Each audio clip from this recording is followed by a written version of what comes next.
Oh, starting soon.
Do, do, do, do, do, do.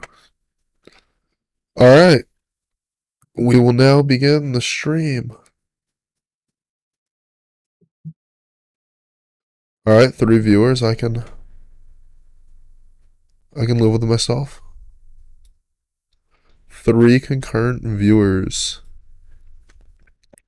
Let's see if we can get that number to 4, or have chat interaction. Chat interaction would be cool. All right, 6 concurrent viewers. Nice, nice. Can we have some chat interaction? Anyone want to say hi? I got 8 minutes before the session starts. Love interacting with chat. It's like what I was born to do.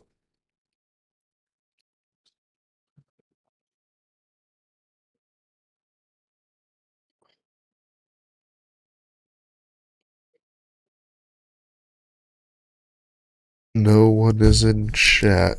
Is my mic working? Hold on, let's do a mic test. Can I hear myself in the stream? No one is in chat. Is my mic working? Hold on, let's do a mic test. What's good, Josh?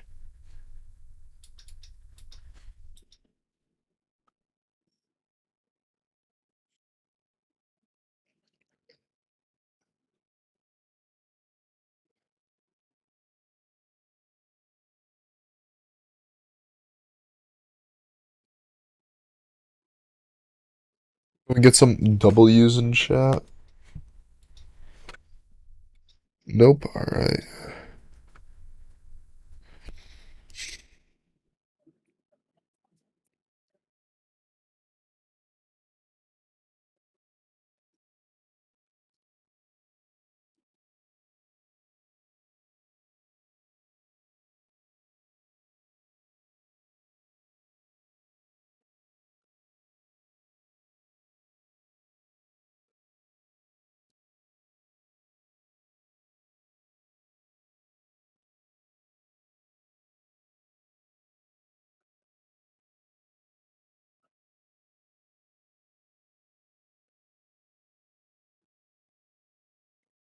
W, yes. Nice. Thank you, Sebastian. Let's see. Just warming up, waiting for the session to start. I'll make stream notifications roll in my Discord so I stop spamming everyone.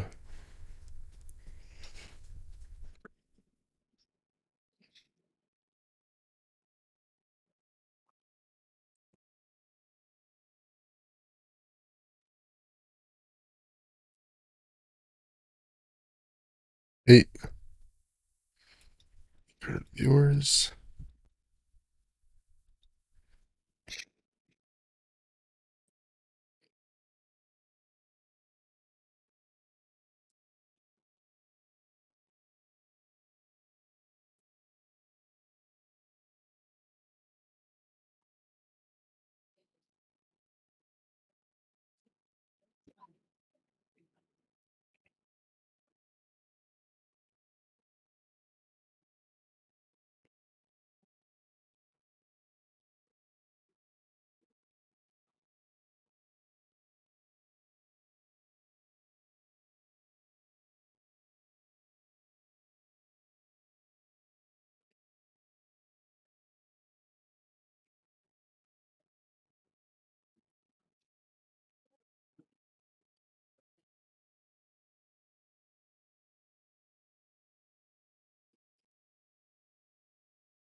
Yeah.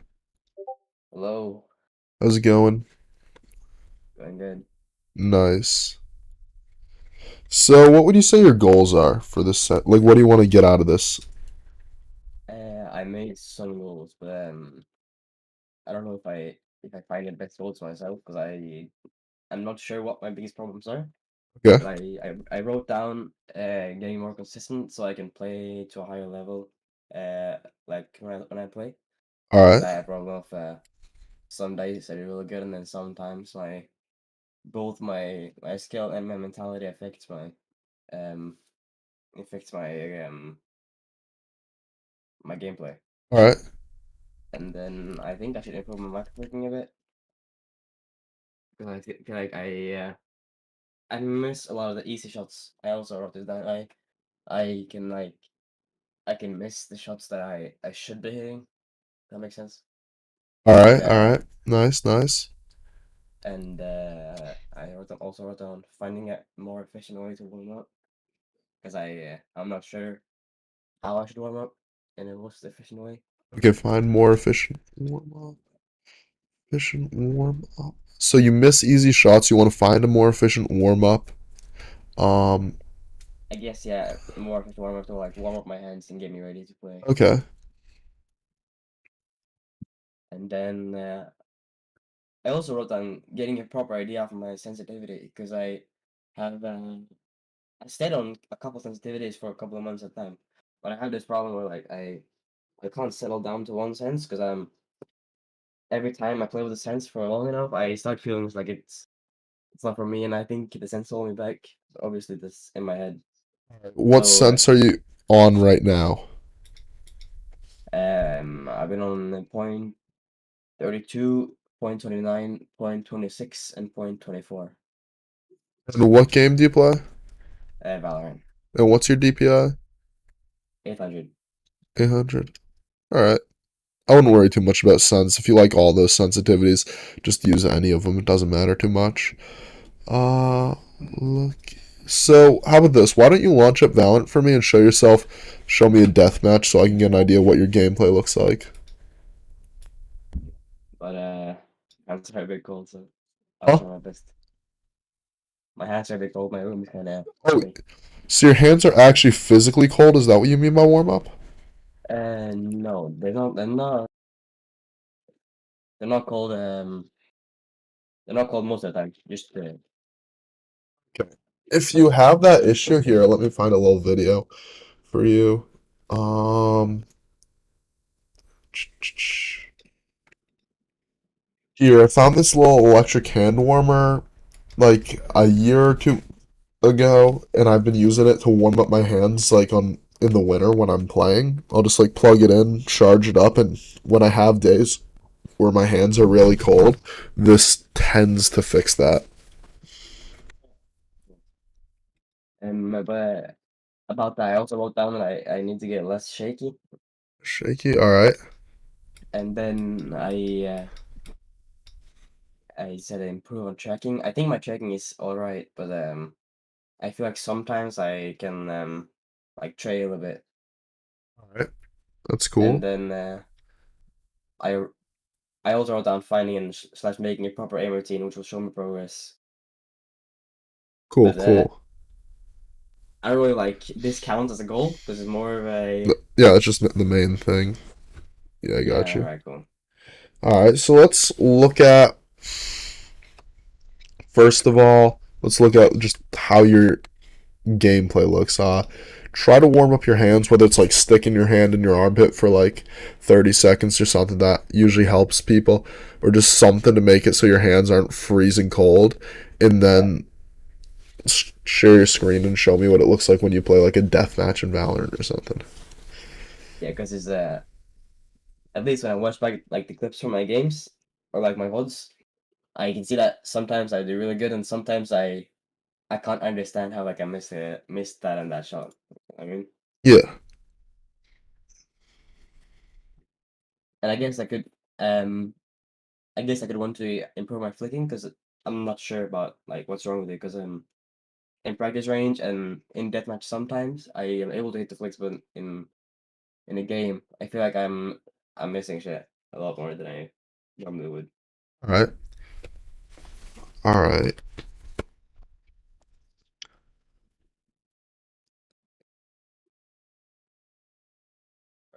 I'm stream now.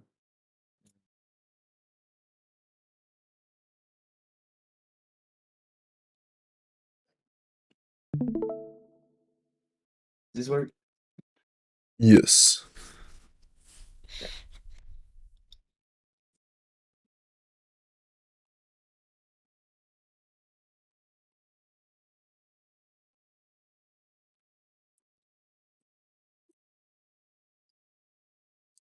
Yeah, obviously sometimes I can do really good in deathmatch before I play, and then when I get into a game, I disappoint myself.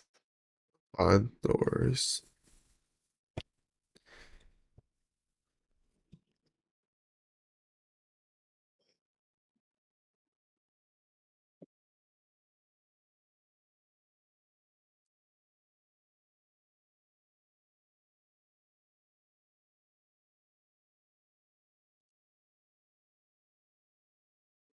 Oftentimes people will feel like they're playing better in the deathmatch just because the people in the deathmatch are worse, I've found.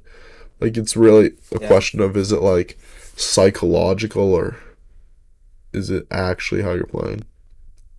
yeah.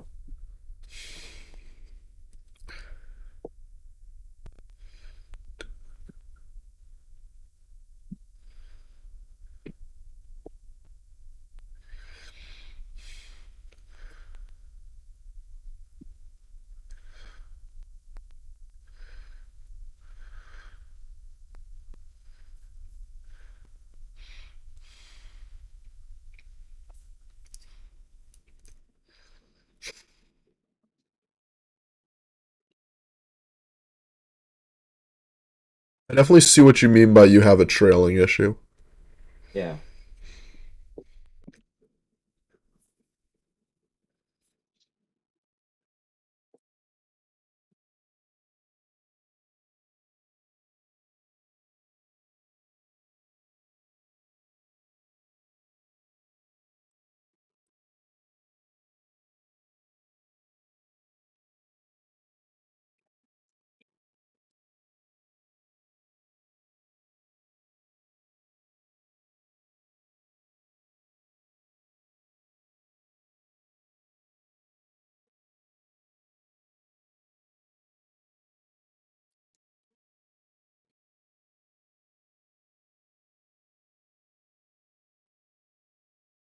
Then where's everybody? Hiding. Too afraid of you. Shit.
So what have you done with Valorant so far, like ranks and stuff, and like I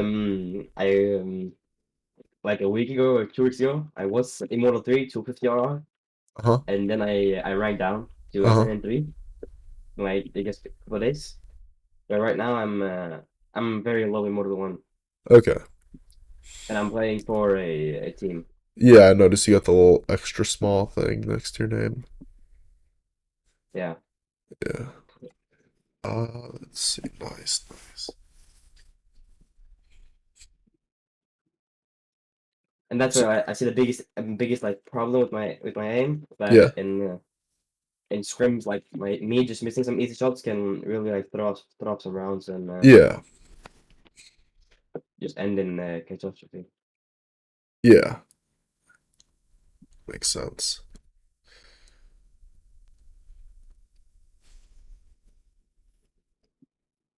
How long do you aim train most days? I mean, I've been very like on and off with it because I haven't seen like I've not seen the improvement that I really want to get out of aim training. Okay. So then like my improvement has I mean then my motivation has like gone up and down. Yeah.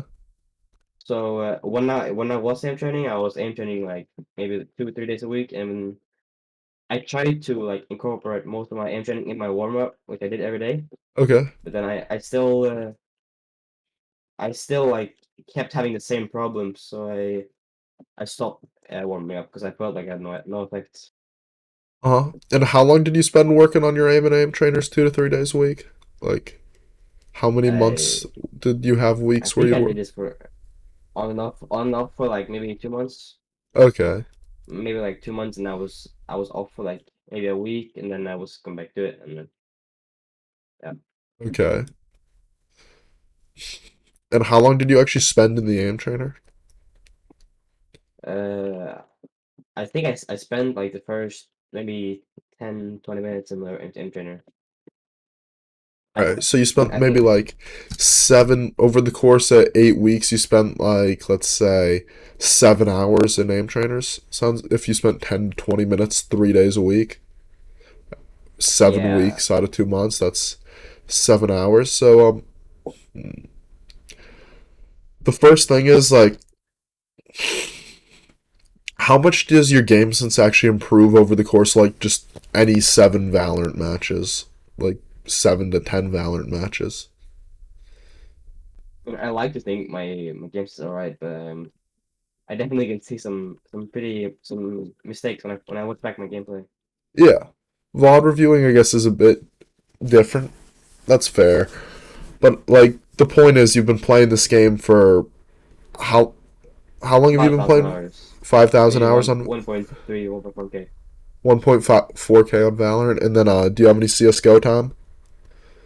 No, not really. No. Okay, but the point is like 1.5K hours on Valorant to get where you are. Like things take time to improve at. 7 hours in aim trainers is like not bad, but I mean it's not a bad thing. It's just like it's not even a beginning. It's like you'll have to put in a bit more time than 7 hours to like see serious progress. Like maybe you do 20 minutes a day, 15, 20 minutes a day for 3, 4 months, and then maybe your issues will start like feeling better. Like doing it 10 minutes a day for a few weeks, 10, 20 minutes a day for a few weeks probably won't help much even if you have very efficient practice. So why don't you launch up Kovacs for me and share your screen? I want to show you a few things. I also want to see what you were doing when you were doing there. Yeah. I mean, I'm very much down to like this beside warming up. I would like an aim training routine so I can practice my aim outside of warming up. Good, good. Yeah. Um, I mean, what do you want me to play? Let me look at. First, I just want you to show me what you would do when you came into Kovacs for a warm up. Just like see what Uh, this is what I did. 10636 10630. Vox TS click head swat. Okay. And did you made that yourself? Can you explain to me a bit about like what the intention behind these was? What you were planning to get out of this? With one wall fixed target small, my goal was to most like to warm up my hand and like Uh-huh. to just focus on hitting my shots. And extra small is more like to practice my accuracy to make sure like I hit small things. Uh-huh. And then one roll, one target, full, smaller, denser. I play that one to improve my micro flicking because you shoot one and then a little small dot appears right next to it. Yeah, I know. I've played a million times. And then Rook target switch. I play that because I know that I struggle quite a lot with I know if like you're hiding in the corner, right, and all the enemies come out of sight and they move around, then you fuck it up, you whiff, and then that's why I play this because Okay. I feel like my target switching kind of sucks. And then this I played just so get it straight, a tracking task in. All right. So here I want to show you something real quick, just about what I noticed about your deathmatch before we get into what I want you to do in Kovacs. Okay. So it's good to know. So I made this little playlist just to demonstrate. So you definitely did trail people who were counter strafing Valorant quite a bit. There'd be someone over. Just get my stuff set up in position. Hold on a second. Uh, this is good enough. You'd be right here, like you'd follow it, and you definitely were trailing it. Like you'd always be behind it, and then overcorrect, like basically just where it was 5 seconds ago. And that definitely happens a lot in tracking scenarios as well. Like I'll see someone, a lot of times people will trail the bot like this, just stay behind it. And my advice for them is just to speed up and get onto the target, right? Like speed up and smoothly get on the target. You're trailing, just speed up and get onto the target. And in dynamic, it's a little different, right? So you're here, you're trailing it, you speed up, and then you're on target, and then you can click it like speed up, and then you're on target, and then you can click it like you're trailing it. Then you speed up a bit, and then you're on target.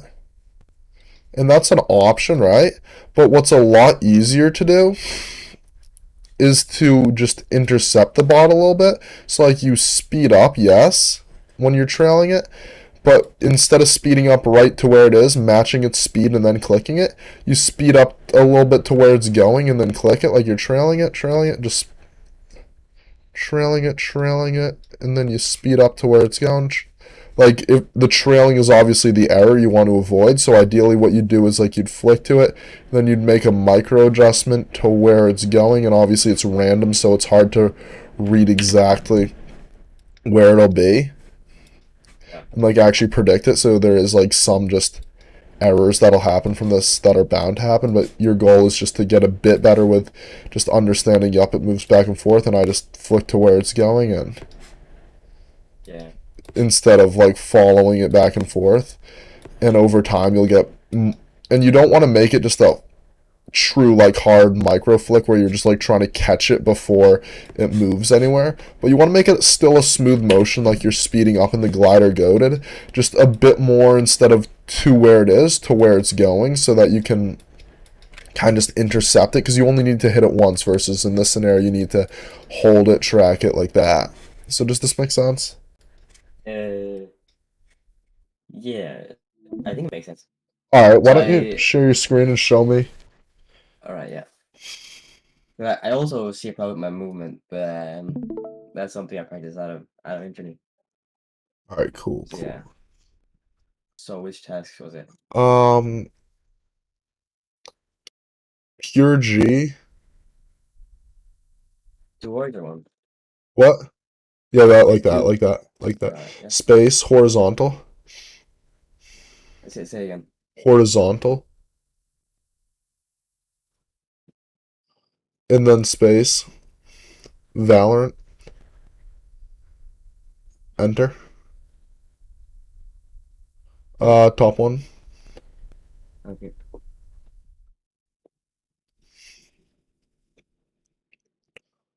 You can challenge it and just try, instead of being That's what you do in game. Try instead of that just to get to where it's going and click once. Oh, and you gotta click it to kill it, yeah. Alright, you're tracking it now. Still tracking and trailing. Just try and get on it and click as soon as you can.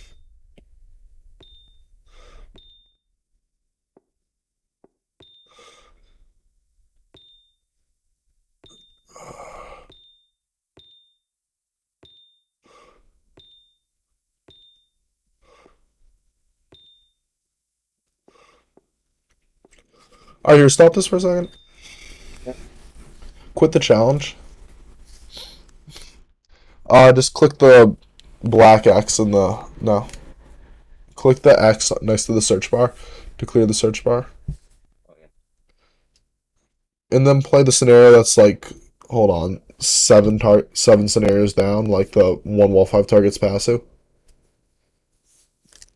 Yeah, you can just play that. Challenge it. And basically, what you want to do here is try to just... Hold on, let me share my screen again for you. This is just an easier, like... I don't want to say version because it's definitely different, but like... An easier way to approach what we're trying to work on. So, let's see. One while 5 targets passive. Wait, I can see the stream here. Okay, there we go. Basically, what you want to work on here is just flick... let's just... Pick a target, 0.5. Pick a target like this one, right? You flick close to it, try and get to where it's going. Like, really just work on the idea of, like, reading its motions and flicking to where it's going. I'm not warmed up at all, so but the point is just, like, flick to it, get to where it's going. Flick to it, get to where it's going. Get to where it's going. Yeah.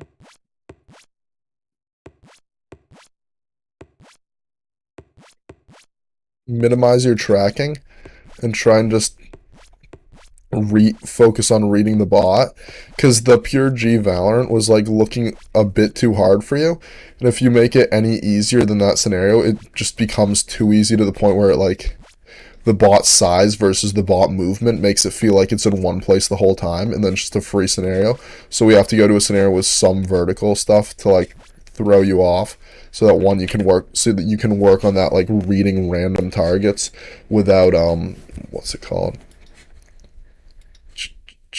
without overwhelming or without making it too easy or overwhelming yourself. Alright, so the So just yeah, try and work on figuring out, like, seeing what direction the bot's moving and flicking to right in front of it, but like relatively smoothly, like not a true hard fast flick, but just try and flick to, like, where it's going. Yeah. okay, I can try if I listen correctly.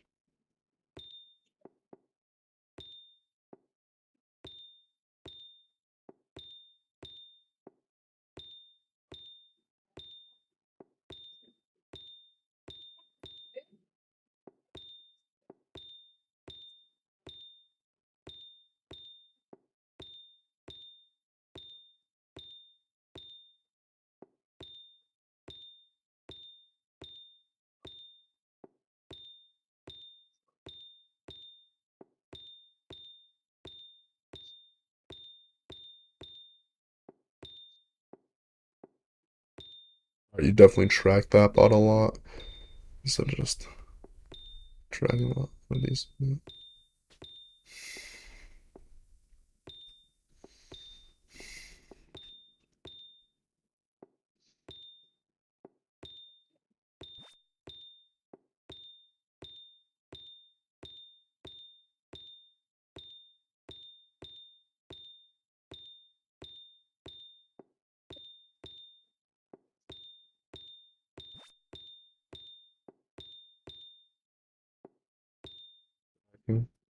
I do that a few more times just to familiarize yourself with the concept of just flicking to where the bot's going and then clicking on it.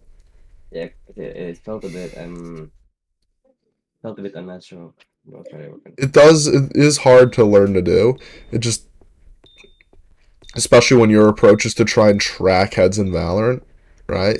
So you Yeah. never really worked on like trying to actually read the moving target, and then like now you're popping off. Nice. Oh, Tracking it, tracking it, tracking.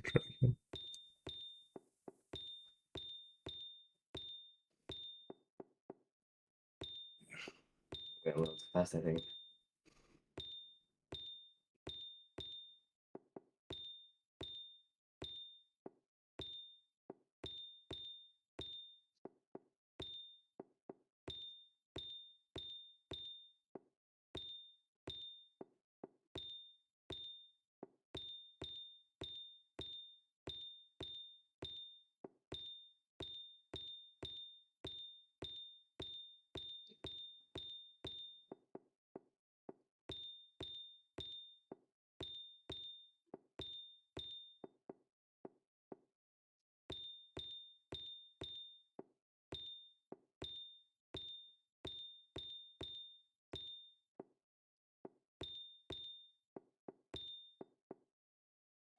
All right, you definitely fell into some tracking traps. You hit a lot more targets than the last time. You just occasionally would follow it, tracking it, spam clicking it. Okay. Let's do it one more time. Or first check how long ago that 57 score was. The see, go to the far bottom one below that. 1108. All right, replay it, and this Oh, time really focus on not tracking the bots and like spam clicking and stuff. Like you could still alright. click, but just focus on when you're following it and you click it 4 times, not doing that. Gotcha.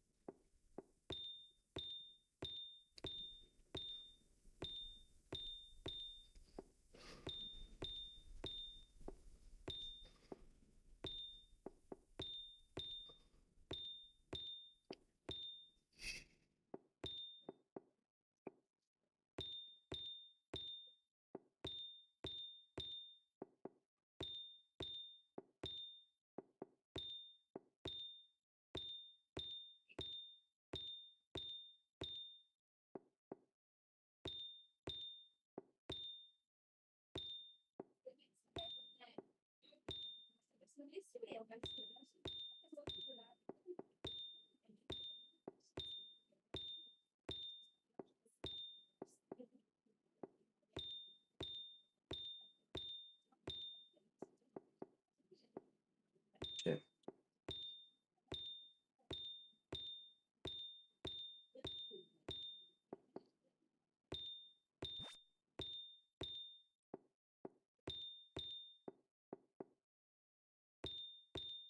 Nice. You're definitely starting to get the. Okay, that was not the as good as your previous ones, but don't worry too much about it. There's variability between scores. You're definitely starting to get the concept. There's just a few things I want to warn you of before we go back to the pure G one. Yeah. New. So sometimes when you give someone advice to get out of like the current thing they're doing, like the current bad habit, they end up picking up a new one on the opposite end of the extreme because most things are balancing different things in aim, right? Yeah. So this was like where you were tracking it and just Mm-hmm. trailing it. But then there's another extreme where you're just sitting here waiting, not moving your crosser, which can work in Valorant sometimes when you're getting peaked, but it's not really what we're trying to. There's no real point in trying to train this. It's pretty easy to just wait and then click. We're trying to train the actual ability to hit someone who's moving by like aiming at them for scenarios where they're counter strafing and you do have to actually aim at them versus like when you're just getting peaked and you just got to kind of predict them. Uh, Yeah. so you don't want to get into this extreme, and you also don't want to get into this extreme where you're just like hard flicking to the thing every time. Not, we still want our motion to be smooth, like a lot more like the correction in a tracking scenario than the um, what's it called? Than a flick in a static scenario or a micro correction in a static scenario. Even we just want it to be more like planned out, in control, and not going like Yeah. this and just praying eventually you catch up with the bot. So let's see. Like try and predict where the bot's going. Or not really predict, but read where the bot's going. Like see the bot and figure out where it's going instead of trying to just like pray you eventually hit it. So hit done, and then go to search back up here G, horizontal, space Valorant. You can search it. Top one. And just for future reference, Kovac search does ignore caps, so you can save a bit of time just going all lowercase. Okay. Challenge, if you want. So I'm gonna try to kind of like pre-fire it in a way. So go in front of the bot instead of like going behind. Yeah, instead of trailing it, try and like do a similar motion to what you were doing, but get in front of the bot and then click it so that it's not tracking it. It's just like immediately fixing your problem almost, if that makes sense, hopefully. Okay.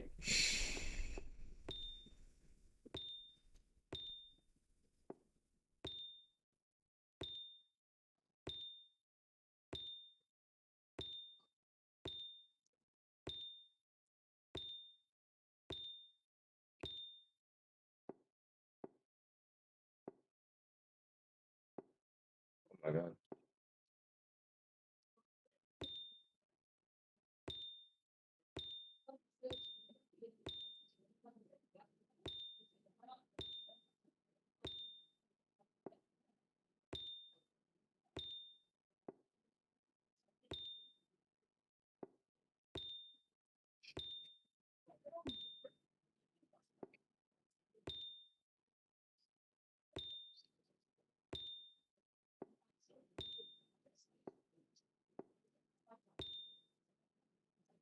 All right, here, I'm going to show you my screen again. So Alright. now what your aim looks like, I can definitely tell you're trying to do it, but your aim looks a lot more jumpy like this, and like you're trying to get on it. And then you also oftentimes end up where it's going to be like a second from the time you flick, so you jump, and then you end up way in front of it and have to wait like way too long for it to get there. Like you'll end up here, and then you'll wait, and you'll jump, and you'll end up here, and you'll wait. And like you can't really make the actual smooth motion, like smooth, instead you're jumpy with it. Like, so what I want to work on with you now, I want to actually get, which makes me think that you don't actually have the ability to be that smooth with your like mouse motions and precise. So what we can do is play the scenario called centering one, which basically just a thin dot goes back and forth, and you gotta like, you can't track it jumpy, you gotta just make it smooth, one continuous motion, stay on the target. So let's see, search up centering one for me and show me what you got. Alright.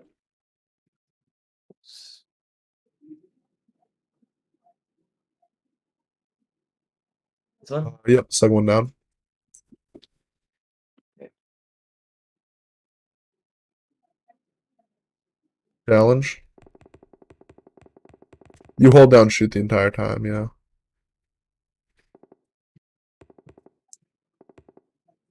You got some kind of hit sound telling you when you're on target or not, right? Yeah. Okay, cool.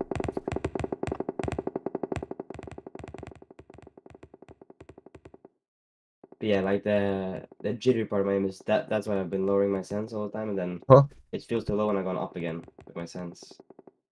'Cause sometimes I feel like my aim is way too shaky. Yeah, that's Then I've gone down in sense, and then I feel like I'm kind of handicapped with low sense, and I'm going back up. that's definitely an issue I see with like a lot of people. They'll find an issue in their aim, and instead of just confronting it and trying to fix it, they try and find a sense that handicaps it at the expense of like all other skills that they need for the game, and then the issue's still there, it's just a bit less noticeable, and all of a sudden you can't dodge flashes and make wide flicks and stuff, and it just becomes a hassle. Yeah. So instead of dodging an issue when you notice something like that in the future, my advice is to just try and find a way to confront it in Kovacs or in game or whatever, and just keep working on it. Like, for example, let's say your team always struggles to play A site on a certain map or defend A site. That doesn't mean you just go and only defend B site because then they just rush A site the whole time. You gotta actually confront it and like figure out how to win on A site and like change and learn. It doesn't make any sense to handicap yourself. Or maybe you five stack A site because you can't win it, right? Can't, so now all of a sudden you can't do anything on the rest of the map. They can't like take A site that easily, but you can't defend B site, you can't defend mid, you can't defend all that stuff. Yeah.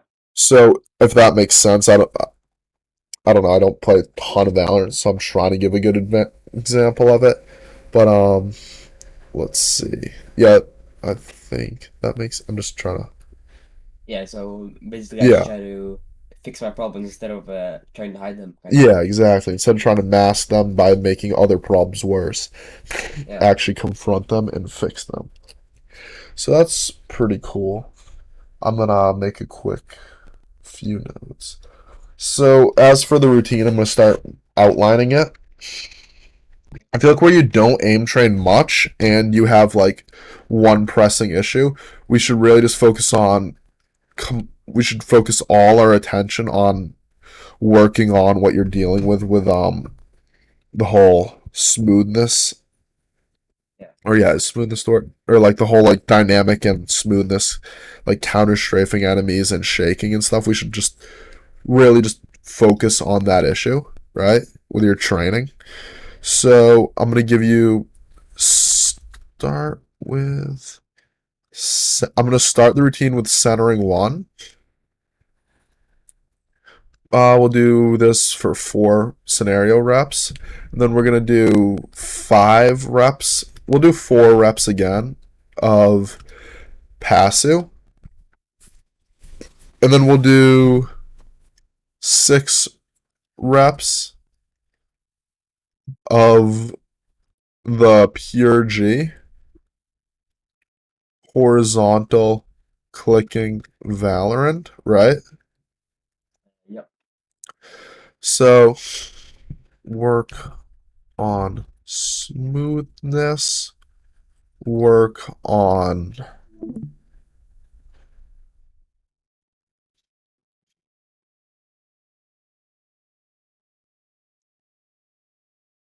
interception, work on smooth interception. So yeah, that's kind of going to be the draft of your routine I have for now. Just like start out smoothly intercepting bots and passive, then start. And how long?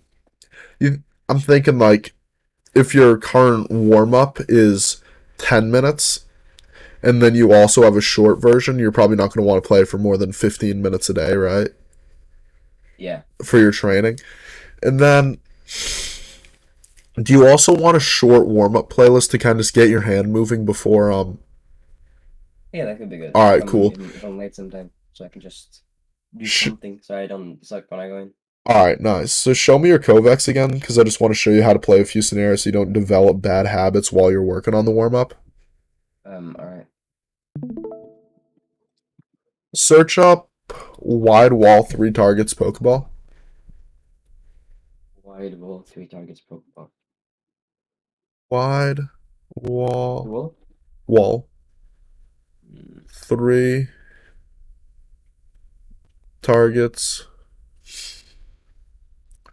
Pokeball. Like well, top one. right. Basically, this is a target switching scenario, which means you hold down shoot the whole time, right? And then you can, yeah, perfect. And then you just flick between This? them. Yeah.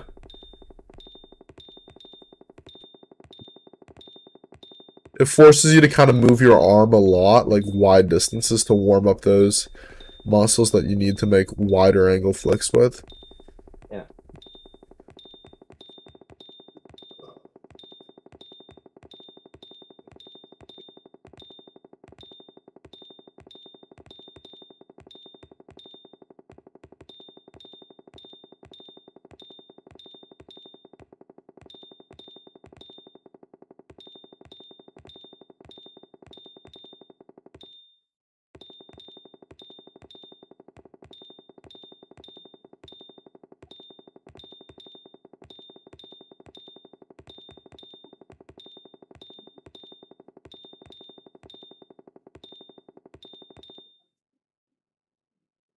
Nice, nice.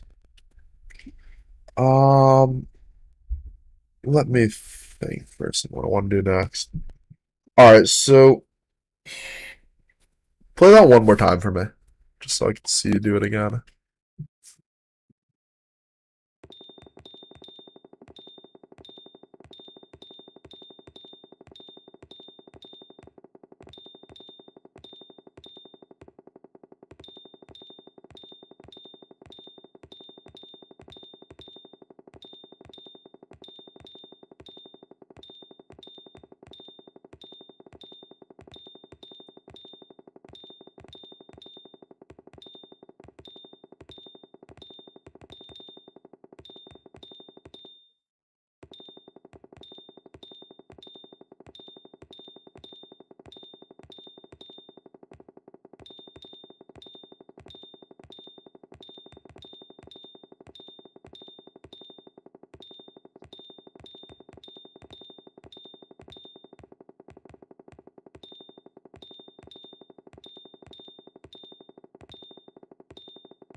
All right, nice, nice. Let me do something real quick with my thoughts. All right, so in this scenario, the way it looks when you're aiming is, let me just show you. Yeah, sure. Uh, wide wall for 3 targets, Pokeball. The way the scenario looks when you play it is Mhm. you very much go in, you're like, Yeah.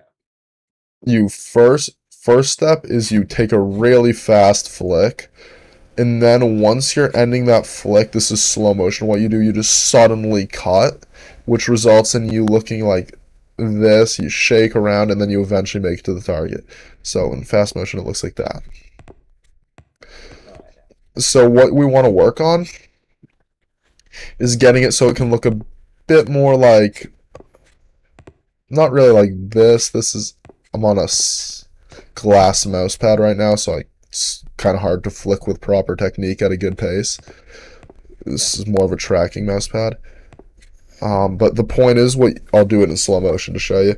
The point is, you want to get more to being like this, and like you can still make the micro adjustment, right? But you want the micro adjustment not to look like this, and two, you want your stops not to look like very abrupt or just be so difficult. You want to kind of like transition from your flick to the micro adjustment as part of one motion. That makes any sense? So if you want to show me you replay the scenario. Not sure if I understood, but I think I did. So It's like you don't have to slow down a bunch. You can you'll still have the, yeah, that's looking better. You can still have the issue, just like treat it as a mistake and try to fix it, if that makes sense. Work towards faster, more smooth, straight flicks. Like now you're, no, now you're actually not doing too bad.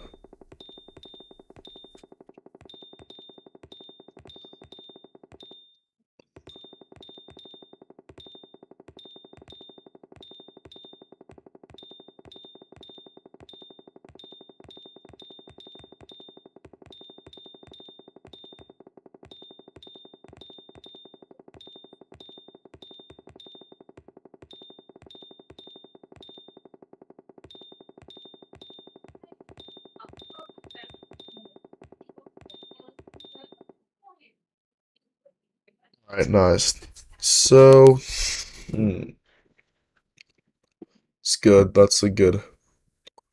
It was slower, and but your technique was a bit better while still not being perfect. So you had errors to kind of work on. Like, you know what I mean by that? You were able to like see how your micro adjustments were a bit slow, a bit shaky, but it yeah, wasn't like you were just full sending, no idea what was going on.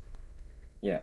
All right, good. And you agree with, you're not just saying yeah so that you can agree. Like you actually see what I'm saying. Uh, I mean, yeah, I see what you're saying. I think with like the wobbly micro adjustments, I think that's very much because of my like my hand itself, like my aim is very shaky. from the start. I feel like your grip is very tense on your mouse. Yeah, it is pretty tense. All right, let's try a few things. So hit replay, but when you hit replay, immediately hit escape and go to settings. Sure. Go to your settings. Go to your keybinds. See where it says fire? It's the second to last one that's showing. Yeah. Go to the alternate bind, so the second mouse bind, and make that F. Now hit save. And now start the challenge and play it again while holding F instead of clicking.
Tension feel that time around. Um, I mean, it feels a lot easier at least because I feel like I very like notice my I I grip the mouse very hard. I feel like you're gripping it less hard now. Yeah, now I felt like I was just kind of using my hand just to like to move the mouse around, not to like to guide it around. Yeah, Yeah. it's not like drag it around, but more like Yeah. move it smoothly. Do you feel that And tension issue in game as well?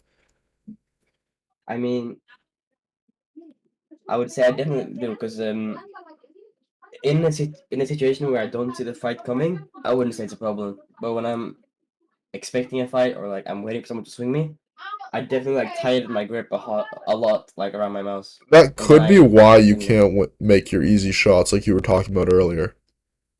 yeah All yeah. I right, mean, this could be a way. we can work on this.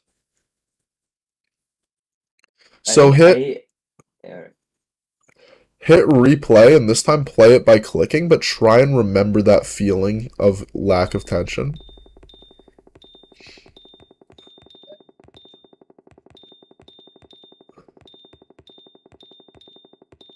It's fine if your score is a bit lower for this one. You're just trying to release the tension. Nothing more than that.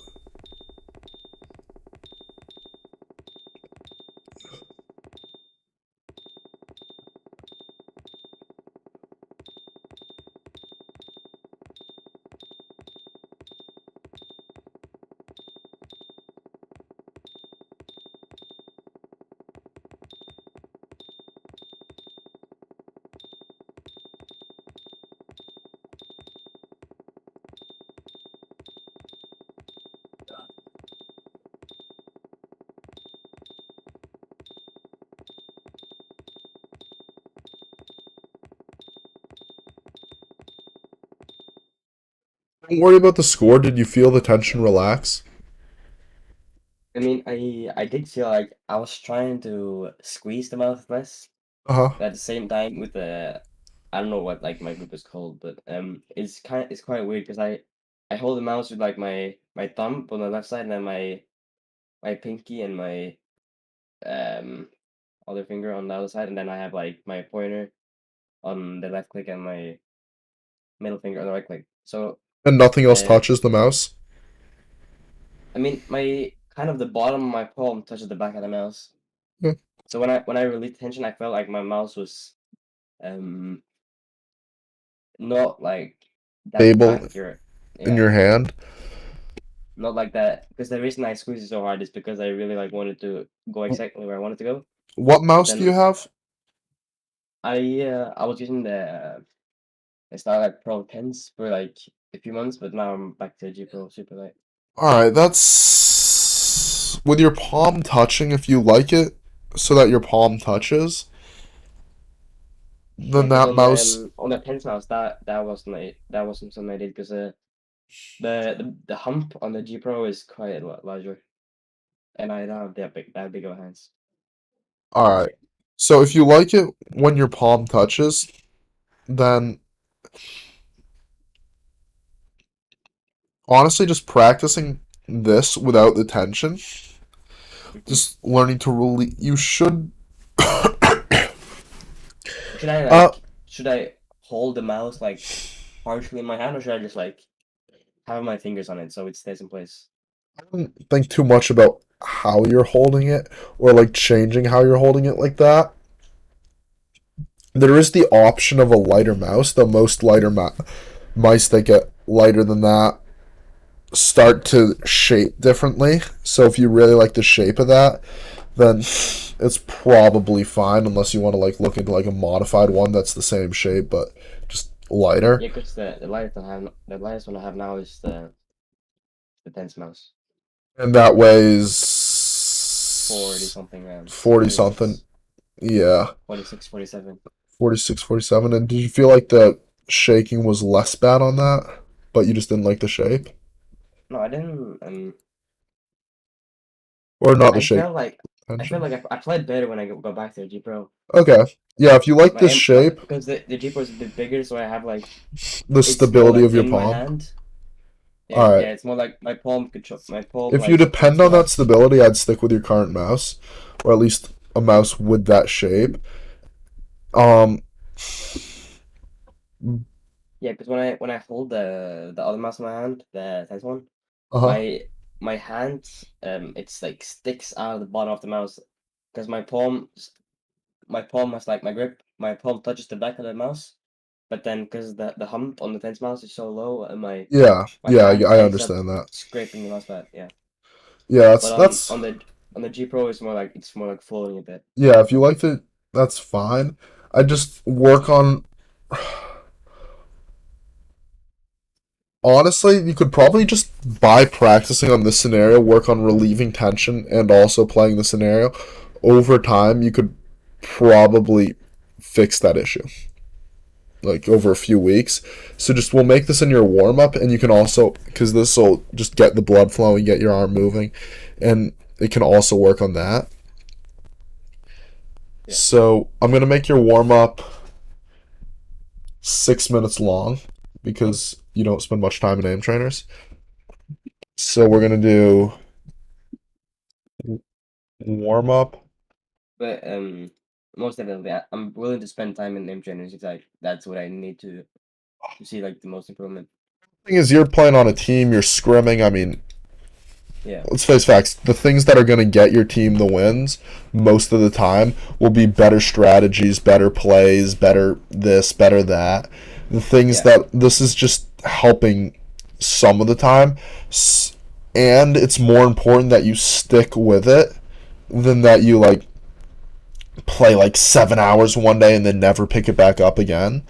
So I'm gonna just say like 20 minutes a day, 30 minutes a day. Like we make a warm up and a routine. If you can play those every day, then that'd probably be ideal. Or every day that you use a computer, that'd be ideal.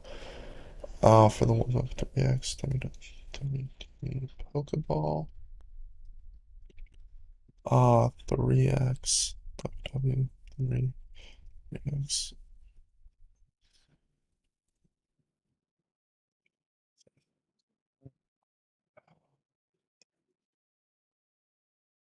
The last scenario I want you to look at is the other scenario I'm going to put on your warm up.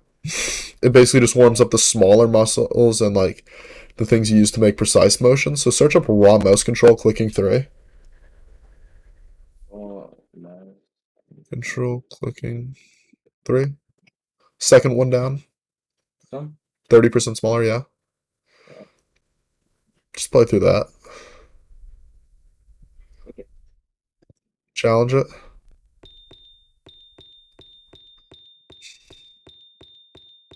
For this scenario, you just want to try and go fast. Maintain like greater than 80% accuracy, but don't worry too much about accuracy. Just focus on fast. Like focus on making the blood pump, feeling good.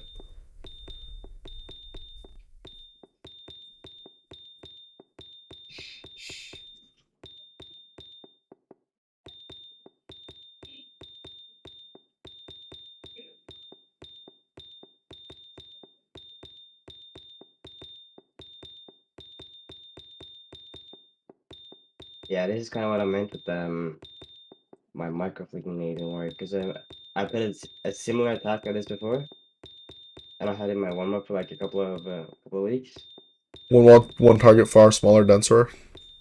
Yeah, before I started playing that, I played a task like this. Uh huh. I don't know if it was the same one or like it was really similar, but I felt like this had it could definitely, yeah, it needs some work, and then I switched off it, and then I went to the small, far denser. I feel like your And main thing with this is just practice getting that precise control. I don't think there's a lot of like technique tips like there is in the dynamic and the other scenarios we've gone into. okay, so and should I should go for accuracy, but still speed, right? But Accuracy is and this more like a smooth movement, or should I like flick the one, flick to the next, flick to the next, or on like for on this, that kind of? what you did there is fine with accuracy and speed and all that. I wouldn't focus anymore on like your technique is fine. Just try not to have try okay, every shot you take you should want it to hit, right? But you shouldn't slow down to the point where every shot you take hits, if that makes sense. Like don't just like randomly haphazardly spray and pray, but go fast enough that there's some struggle and there's some misses, but they're unintentional misses, if that makes sense. Yeah, Does that make I yeah, I think sense? it makes sense. All right, cool. Um, other than this, let's see.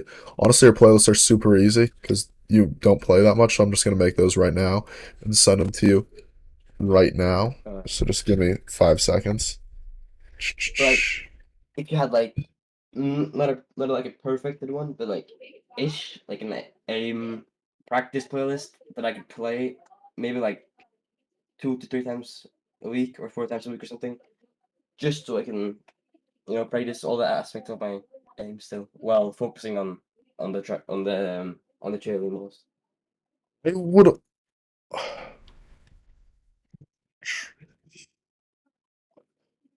You have about 7 hours in Kovacs right now. I believe we did the math Yeah, out because you played I think on I played a bit outside as well, so I have non 16. AFK. Yeah, my FK 16 hours. 16 hours. Yeah, because some like a week and like a week here and a week there, I sometimes I get like really motivated and I spend like a lot of time in training, Uh and huh. then the next week I kind of lose the motivation again, and I don't do as much egg training, and then I sometimes I don't warm up because I can't be bothered, and then sometimes I really want to warm up because I feel like yesterday I'm gonna win ranked, and then I warm up, right, and then some weeks I'm just like I really want to improve my aim, and then I like make some kind of playlist or find some like online. I just do that for like a week, and then I don't see any improvement, and I go back to almost nothing. It's very inconsistent training. All right, so I'm not gonna give you a longer playlist to do like one, maybe two, maybe 3 times a week. I want you to just have these short, easy playlists, and I want you to do them every single day. I All right. feel like you're way too inconsistent with your aim training history to give you something that hard that long. Like I've had people tell me like it's more important that you actually do the things that I send you than you do some long aim training like thing. Yeah, it could help, but if you it's only going to help if you actually follow through with it for months and months, and Mhm. you don't seem like the kind of person who would do that. Yet No. you can get to the point where you'll follow through with routines. So you know how the Kovac share code thing works? Yeah, I think All so. right, cool. So this is I just sent you over your training playlist. I'm going to send in some instructions. Centering one dot dot. Focus on one smooth motion. First, make sure aim isn't a combination of flicks. Second, make sure getting back on target isn't a fast flick, but rather a smooth, steady motion. Let's see. Passive. Focus on interception of the bots. Flick, and then adjust smoothly.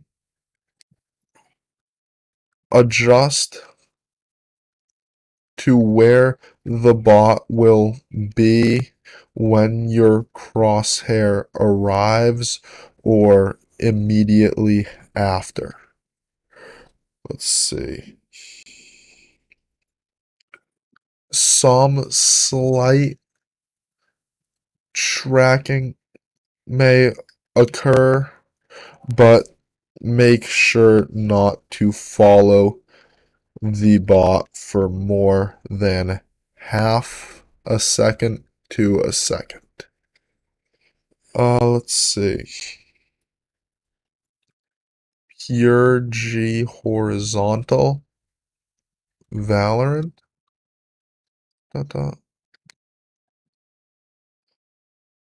Focus on combining the skills of the previous scenarios to create a smooth micro adjustment onto the target. So combining the skills of the previous scenarios to create a smooth micro adjustment onto the target. Don't trail. Don't spend too much time waiting for the bot. Don't let your aim become too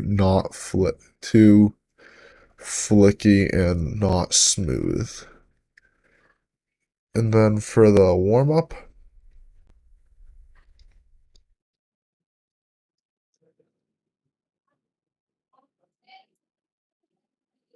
wide wall.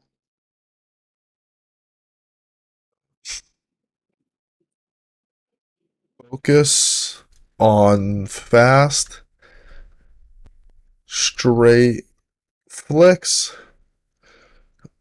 Not every flick will be perfect, but just make them better. But just work on making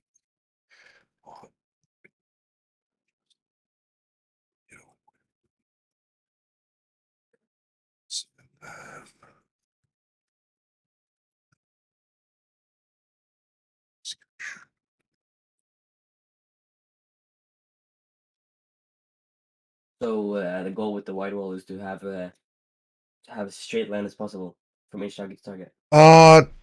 No. No, you don't want to have the straightest line possible. You just want to be straighter than you are right now. You want to learn a bit. Remember earlier when I said you want to about the dynamic? Most things in aim are about a balance of two things. Like, yeah.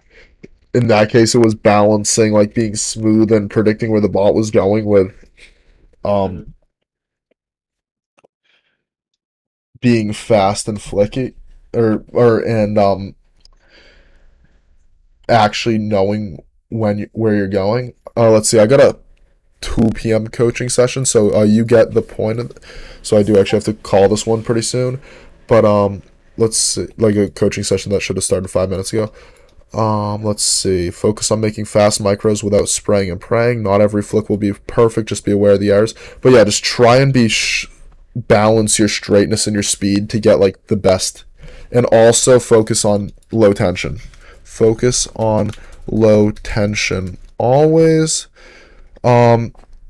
And then last thing before I leave, because I do have to go coach someone else, um, Yep.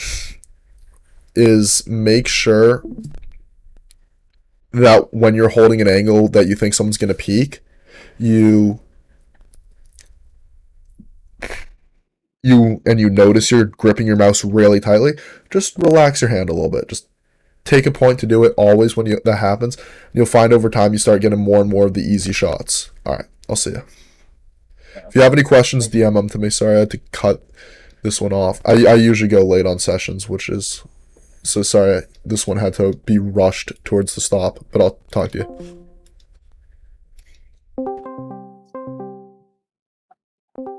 Sorry about that. I was wrapping up a coaching session with someone else. That's all good. We can go like a bit late if we need to. Sometimes the sessions like they take like 50 minutes and sometimes they take like 80 minutes. It's just whatever it needs to Yeah, it's take, all it can good. take. I don't have one after this one. All right, cool. Sam. Sam. You don't mind that I'm streaming this, right? Oh no, no issue. Perfect.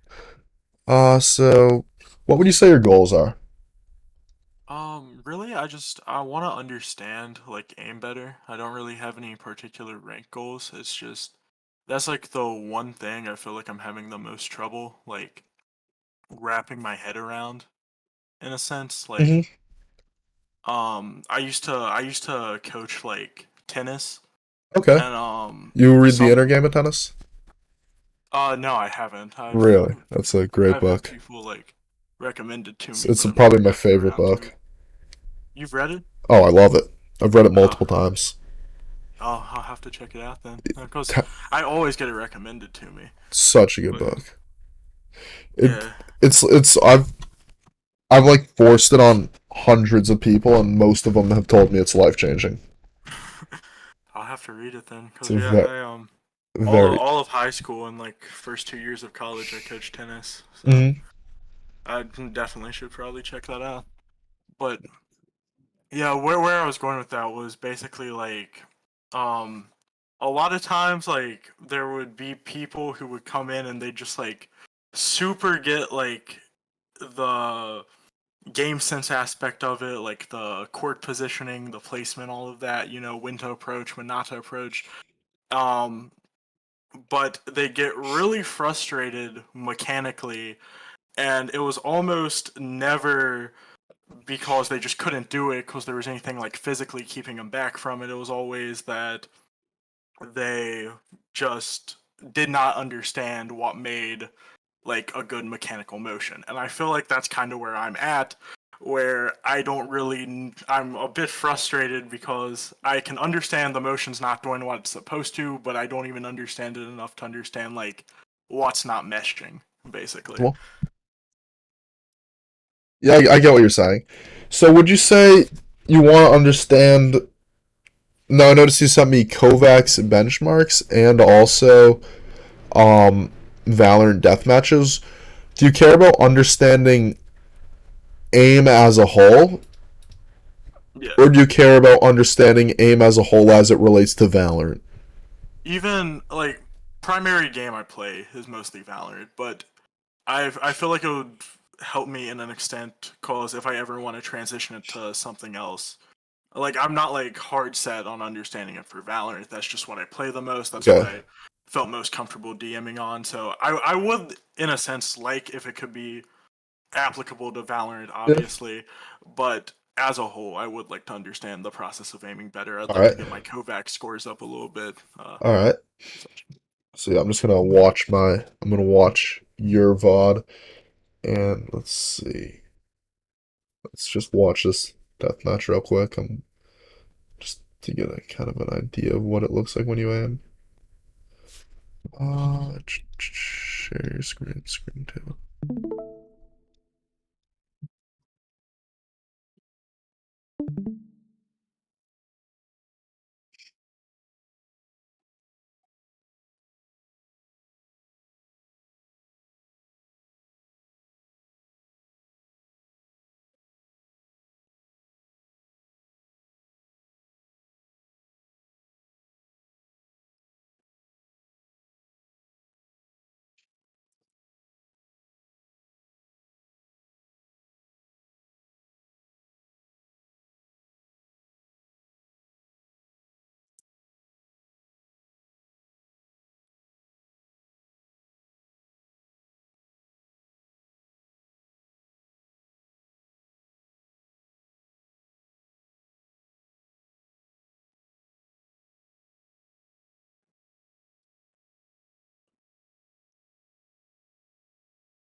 All right, let's. Why don't you launch a Kovacs and share your screen for me?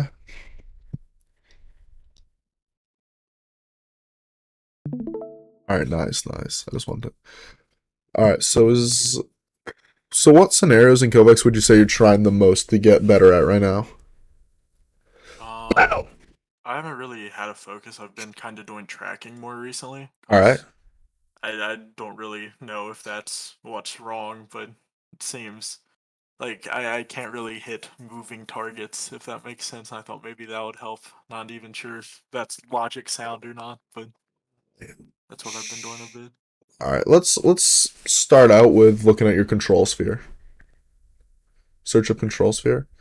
It depends on what's bottlenecking. You said you play tennis, you ever lift before?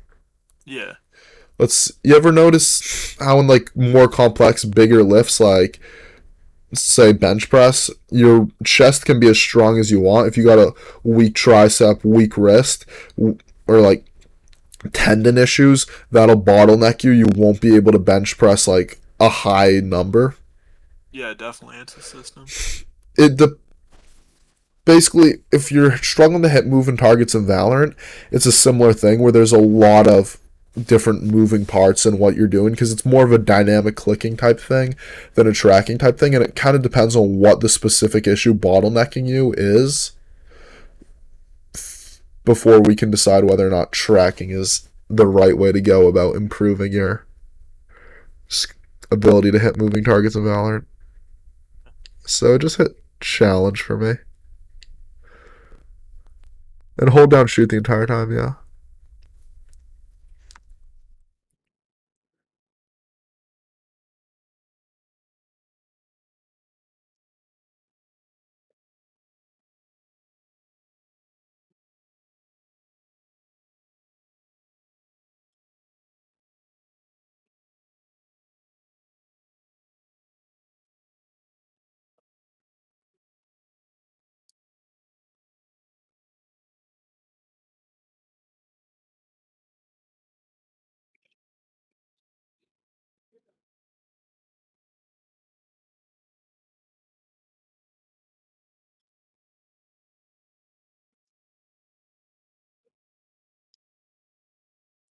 What stunts are you running?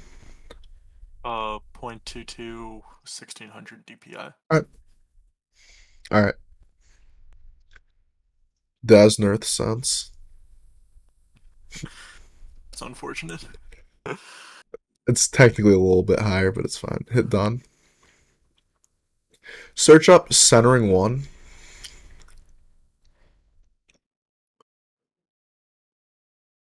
Oh, sorry, centering, and then wait, it came up anyways. Never mind. Play the second one down.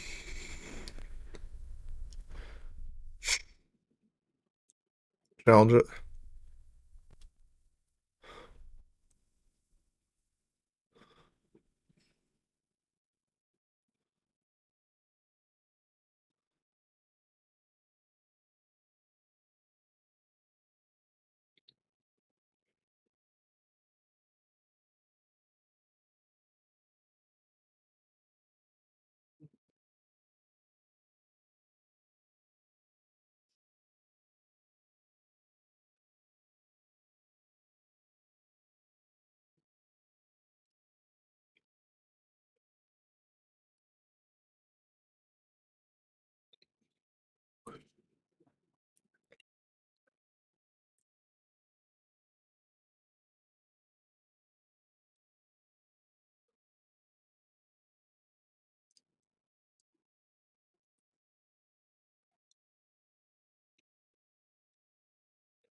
Hit done.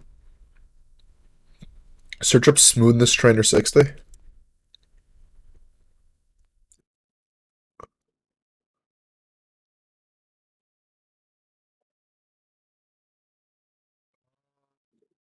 Oh wait, training, sorry.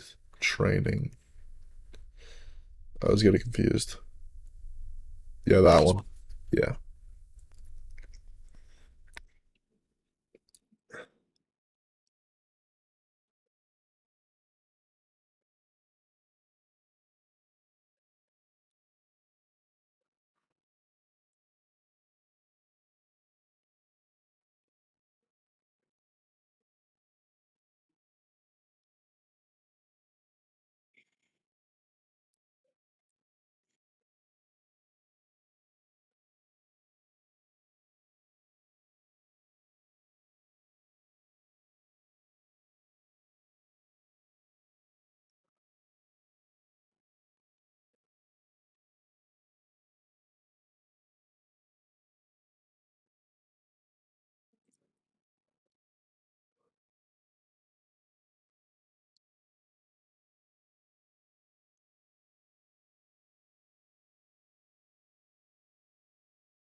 Describe what your attempt at a technique is to me. Um, Like what your attempted technique is.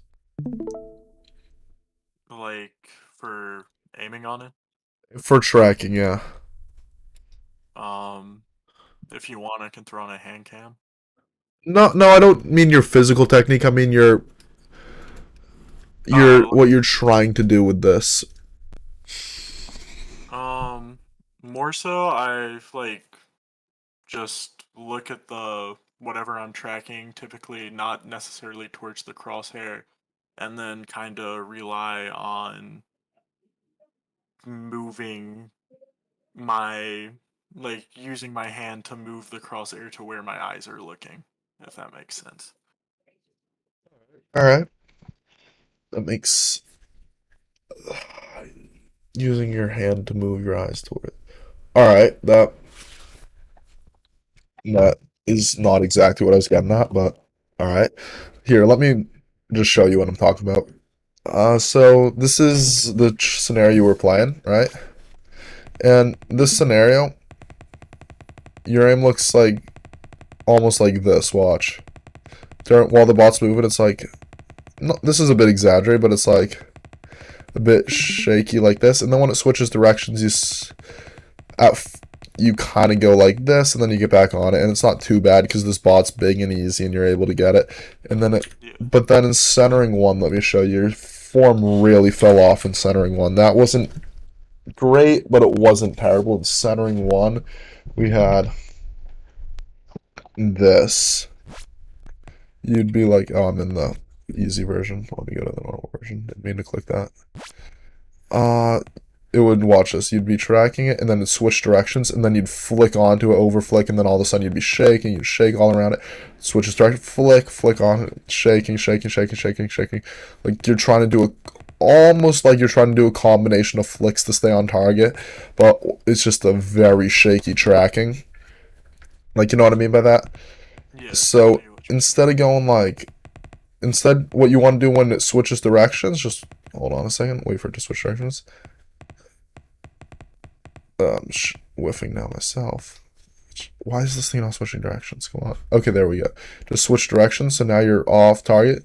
You just accelerate faster than it's going, but not so fast you like over flick and can't hit it. So let's go control sphere. Then in control sphere, I just probably went too hard to begin with, but you just looked very shaky, very flicky. Like instead, just go like you want to just very much stay with it, and when you fall off the target, you just speed up to get back on it. You don't flick to get back on it, and then you over flick, and then you're shaking around, and it's just bad. Tracking is meant to be a very like smooth action. You want to just take tracking very easily.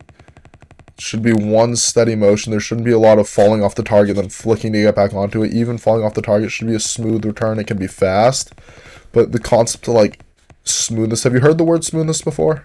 Yeah, In like regards with aiming and tracking? yeah. I never really understood what it meant, but It's really just having I a have more heard it before. steady motion with your aim, like not being so flicky and not going so fast you're out of control, but instead having like it be like one motion and it's a little and it can and not having it be a bunch of shakes and flicks and stuff. If that makes sense. So you want to try centering one again and just try to be a bit smoother with it. Okay. Cool.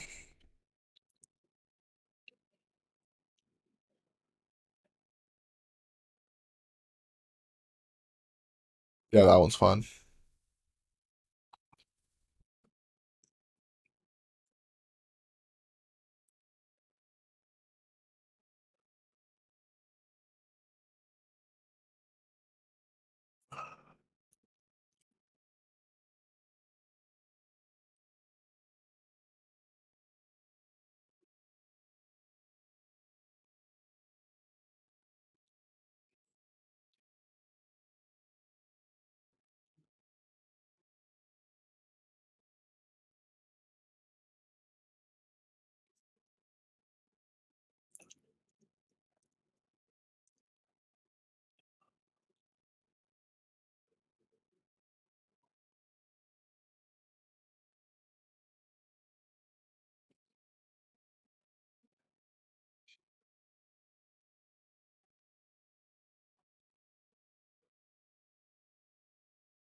Alright, hold on a second. Smoothness doesn't have to mean doing things in slow motion, right?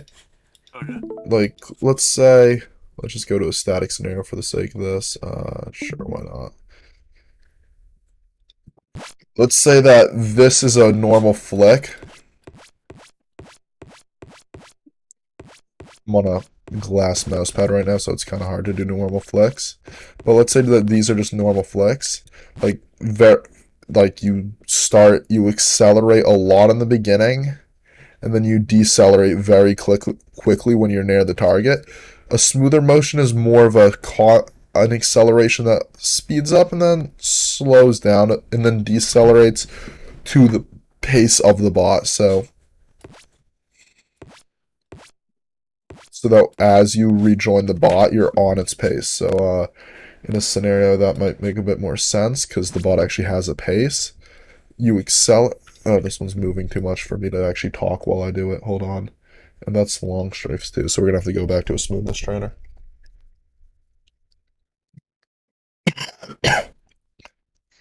You accelerate faster than the bot, but when you get back on the bot, you're moving in its speed. You see what I mean by that? And then you can start doing it pretty fast. Like a smooth motion can look a lot faster. Like that was not smooth because I overflicked it. It doesn't have deceleration happen before you're on the bot or once you're on it? It'll happen like as you're approaching it. It'll depend. It's hard to say exact. I haven't played the scenario in over a year. That's funny. Let's see. It'll happen like as you're getting close to it. You'll just don't think too much about it. It's just I think that's why a lot of top players just start screaming smooth, smooth, smooth, and not really explain it much, because it is kind of hard to. It's a lot more of it's a lot of a feeling, and a lot less of a specific set of instructions like accelerate here, decelerate here. But the point is like when you're on the target, moving with it, you'll be moving at the same pace. The deceleration can start to happen instead of like you decelerating fast and then like especially if you find yourself having to accelerate again once you get on the bot, that's like where your main issue comes from. Or if you find yourself going past it and then having to slow down, that's where the main two like things that aren't smoothness come from. So let's see, let's go back to your screen share and let's just try that again.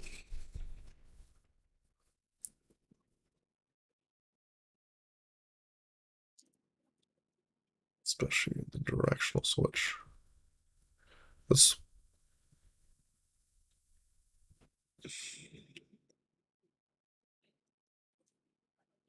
one was a bit flicky.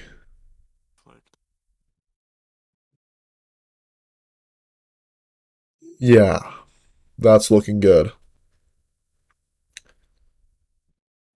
Yes. The rest, like, the rest is just. The rest of your issues in this scenario are just not really technique issues, but more just like motor skill issues. You just need to become more acquainted with your mouse pad, and aiming in general. Like aiming with a mouse, aiming, and just like fine motor skills and all that stuff, and you'll get better with it.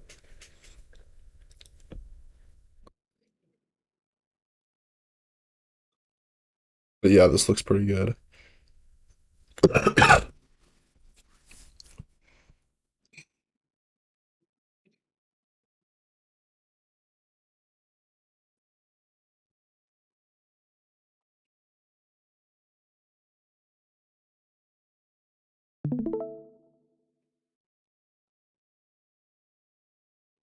But yeah, you're in free play. You can just stop this. I thought you were in a challenge. I was waiting for the challenge to end. So yeah, the other thing I want to show you while you're here, while we're on the topic of tracking, is this concept of trailing, right? A lot of people take smoothness too far, and in case you start doing this like a few days to a week down the line, I want you to be able to catch it. There's basically this idea where people are afraid of being too flicky to get back on the target, so they just end up going at the exact speed and location of the bot and staying where it was like a second or two ago. We call that trailing because you're kind of like just being a trail of the bot. You see that? Yeah. When this happens again, just treat it like a directional change, like you're doing. Just smoothly, quickly get back on the target. Trailing, smoothly, quickly get back on the target. Don't become too flicky, but just you can still get back on the target without breaking smoothness, so to say. If that makes sense. So, hmm.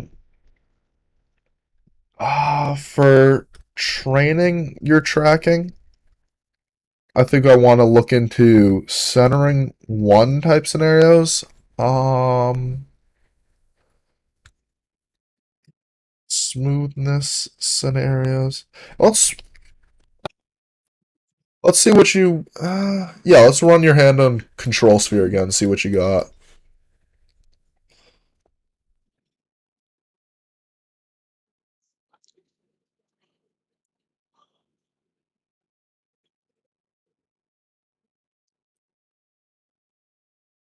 You're trailing, trailing,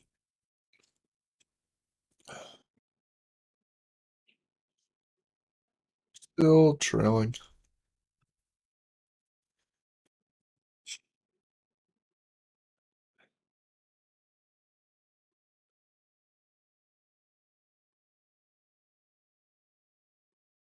still trailing.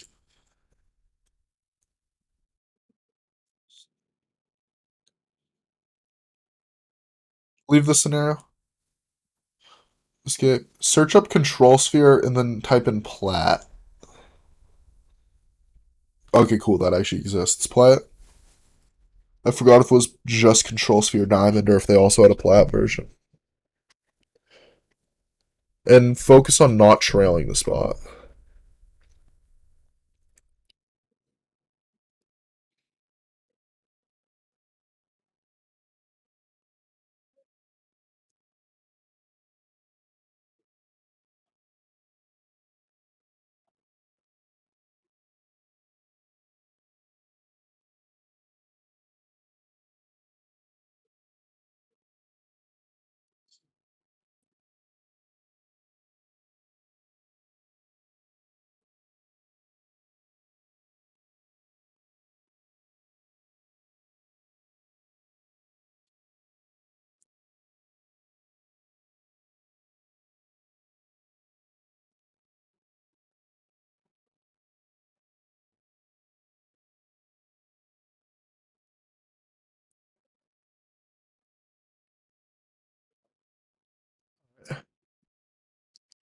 Not bad.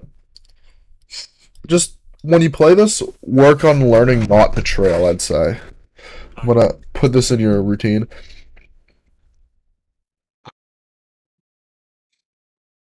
And then let's see, let's try one last. Search up Smoothbot.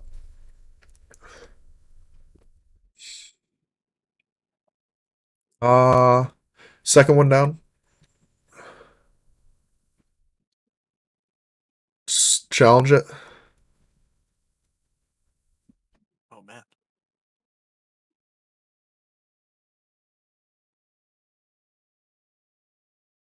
What's your sunset? Did we already go over this? Did I already ask? Yeah. 0.22 1600. Okay, yeah, you're fine for the suns on this scenario. Alright, this smooth bot's more erratic than I remembered it being. You can leave this. I want to go to a different smooth bot. Let's go to the. Let's do the top one.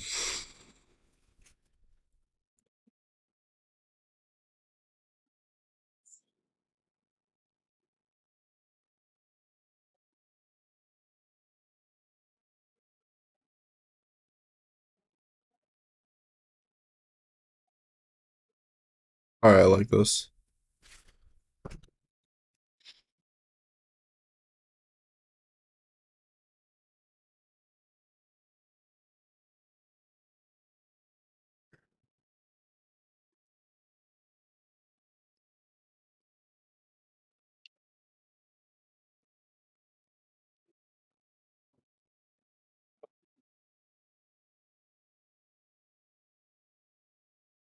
ran off my mouse pad there.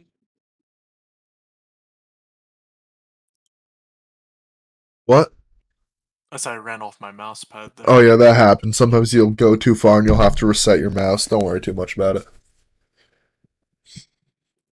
All right. All right. Okay. So let's see. With this one, you're just shaking, and the speed is making you not be smooth, which in my opinion is a good thing because it's a challenge for you. But you were aware of that, and you were trying to fix. Were you aware of that? How the speed was Yeah. making it a lot harder to be smooth and steady, and also causing you to trail. Yes. All right. As long as you're aware of your errors, I'd say. As long as you're aware of your errors and not overwhelmed, I'd say that's usually a good thing. Yeah. And actually able to confront your errors. So that scenario will also include in your training tracking. And then let's see. You said you struggled a lot with hitting moving targets in games, so I want to go more into Yeah. The uh counter strafing and yeah. not really like people just running in a straight line. I'm pretty okay with that, but like when Yeah. people start counter strafing and moving Yeah. back and forth, just strafing, that's when I really have issues. All right. Let's run some experiments. Search up pass to extra small horizontal.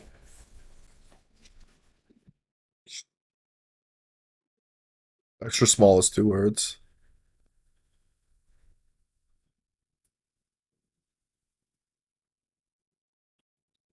Top one. Do you type with both your pointer fingers and nothing else? Oh no, I'm just typing with my left hand. Oh, okay, I got you. I got you. No worries. I'm leaving my other hand on my mouse. Yeah, no Just try not worries. to like shift the grip.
Honestly, significantly better than anything you've done so far.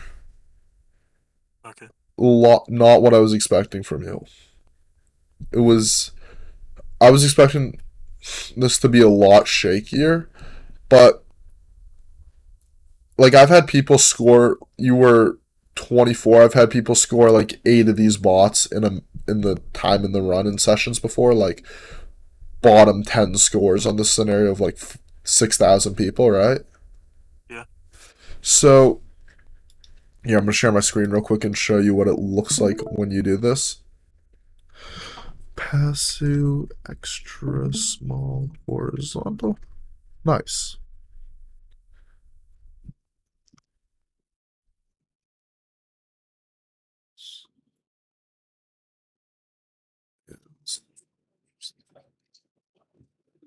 So when you're in this scenario, your aim looks almost like this. Watch.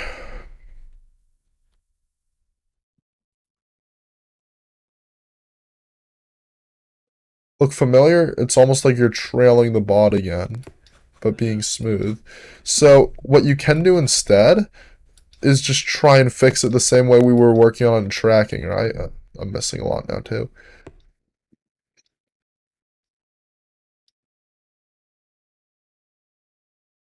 you just smoothly adjust back onto it, like you're trailing it, smoothly get back. Instead of going like this, you just smoothly go to it, and then, yeah, now I'm lifting nice. I don't know, I'm not warmed up at all, so. 1, 2.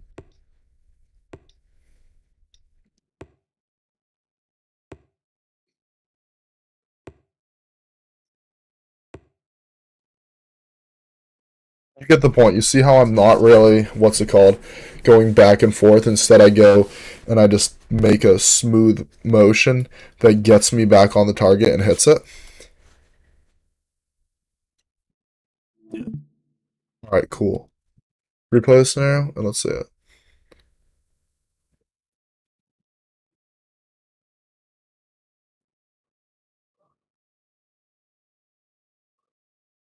All right, you're still going back and forth with it. Nice.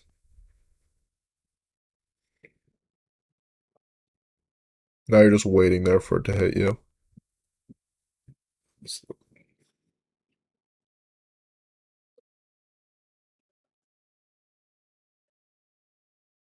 Now you're just whiffing again. Like I'm trailing again. You are doing that again, yes.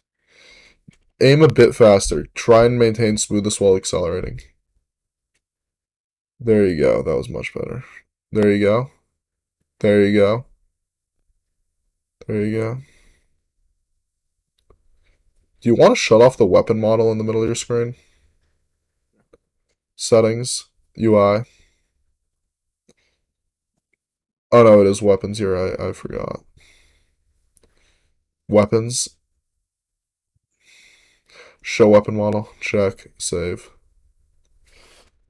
Yeah, I don't know. I feel like most people like this look better.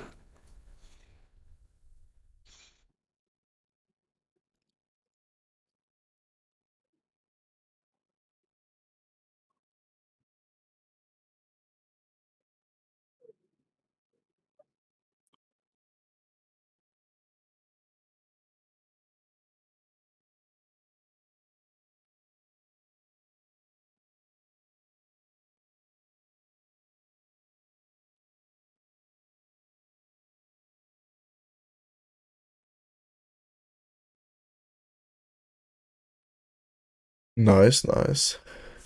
You went down in score, but your technique went up. Oh yeah.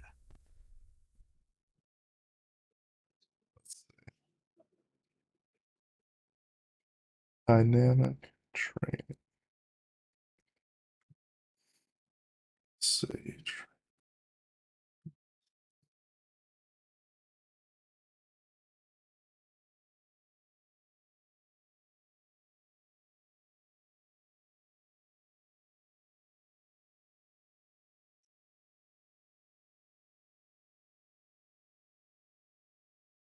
Is it making sense? Is this going over what you want to look into?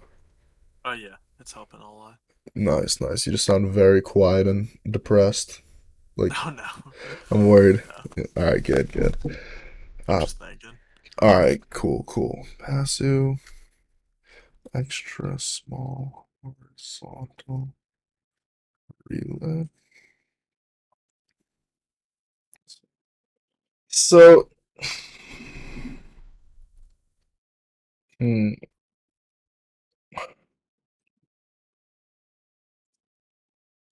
I'll give you some quick notes, Oh yeah. just so that you can get an idea of what you want to do. Be smooth, smooth, and equal. Slow, smooth equals not shaking around it.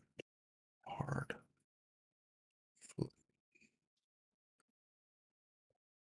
And track.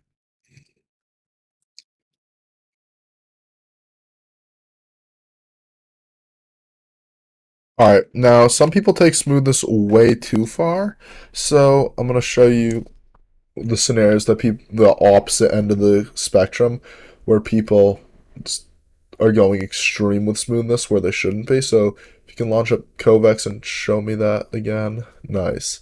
Search up WPV reflex. Actually, no. Let's just go to pressure aiming 10 targets to start. Or no, pressure aiming 7 targets. Yeah, I like that better. Oh, yeah. Kovacs.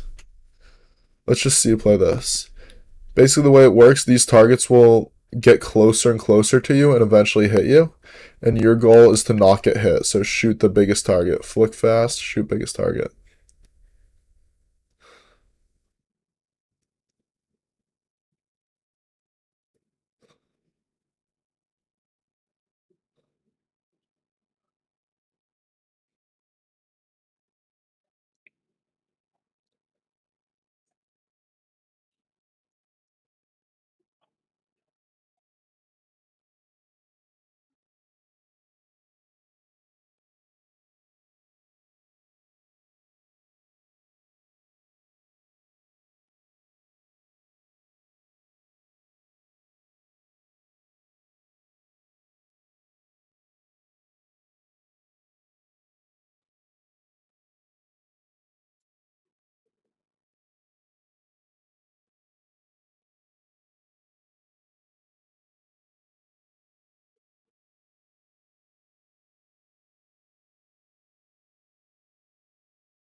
Nice.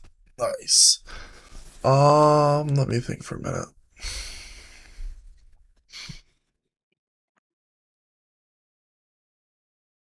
About how that, like, if you try to smoothly accelerate in that scenario, then you'll just end up dying constantly. Like, the point of that is when you're flicking, you don't really want to be that smooth. Like, so when you try to be too smooth with your flicks, you just end up going too slow and not getting anything to happen. So let's see. Search up Pokeball wide wall 3 targets.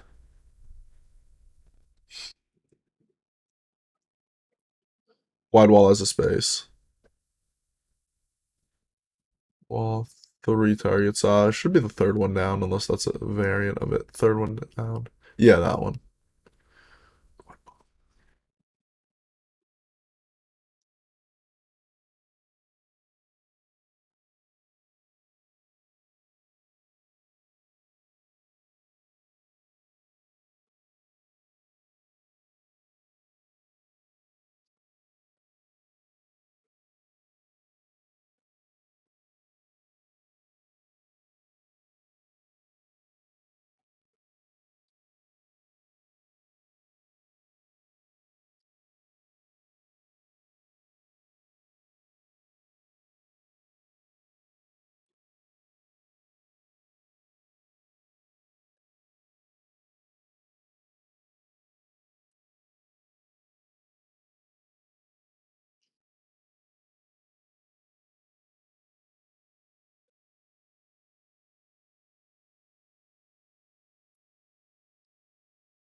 So flicking, it's a balancing game, right?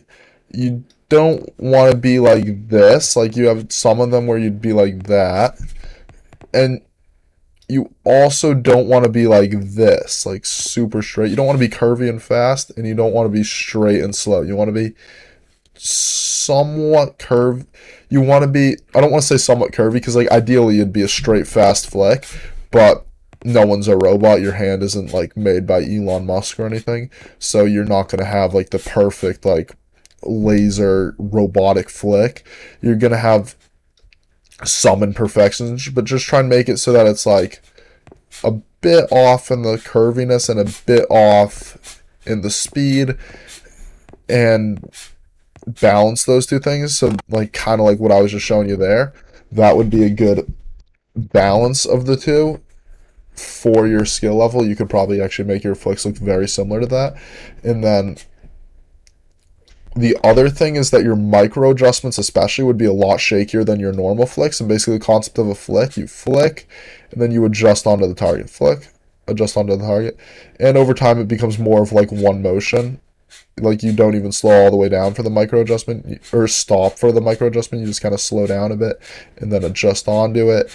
And it becomes a lot less conscious. Like there will be clips of maybe like I have clips like this, obviously not as impressive as some other people. Like Tens will have clips, like you slow down a Tens clip, you'll notice like he flicks, he knows he's off target, he didn't react, he just is so comfortable with moving his mouse that he knows he's off target and he adjusts it. You look at a Bardo's 1 while 6 target small VOD, every single time he flicks, he doesn't have time to react. It would be humanly impossible if you count how many frames between when his crosshair lands and when his micro adjustment starts. It's humanly impossible for him to react to that. He just knows what his mouse feels like, knows how far he's off.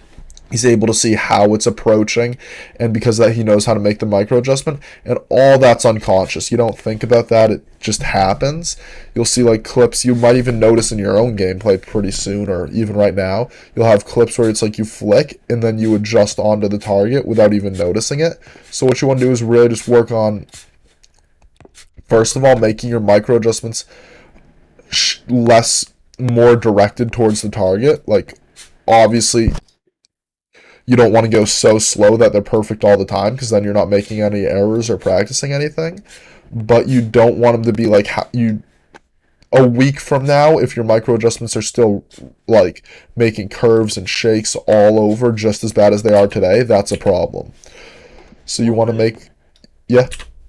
I was gonna say, what would be a good way to practice like adjusting micro flicks? Because I had a buddy who he's a Overwatch player, and I asked him to look at this once, and that was like the first thing he pointed out was what you were saying right now. He's like, your micro flicks are like really shaky, and like Yeah. I just like I've been consciously like trying to work on that for a little bit. And I don't really know what to do to improve that, I guess.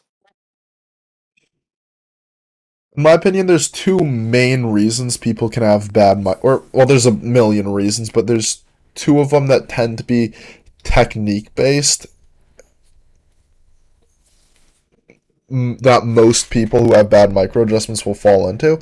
The first one is you flick and then you struggle to stop and then you shake a bit and then you get onto it. You flick, you struggle, and in struggling to stop, that creates a micro adjustment error, right?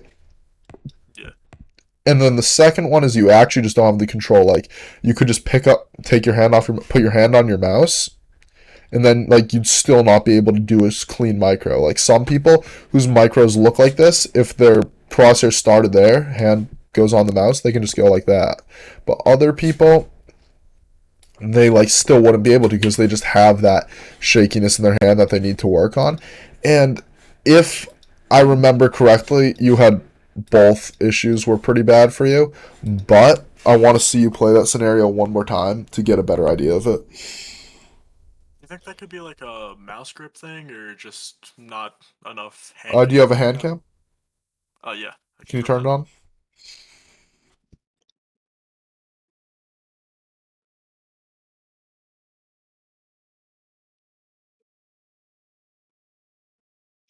All right, cool. Play the scenario again.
All right.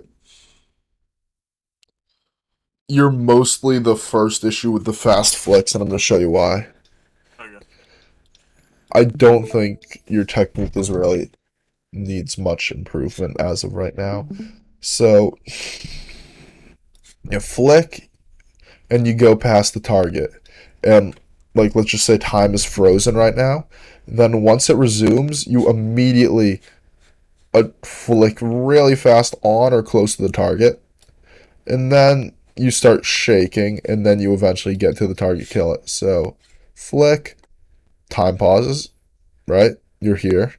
Then you know you overflick, so you flick really fast to get back on it. You're off, and then all of a sudden things just start getting shaky. You like go past the target. You're just trying to get on it and like keep speed, right? So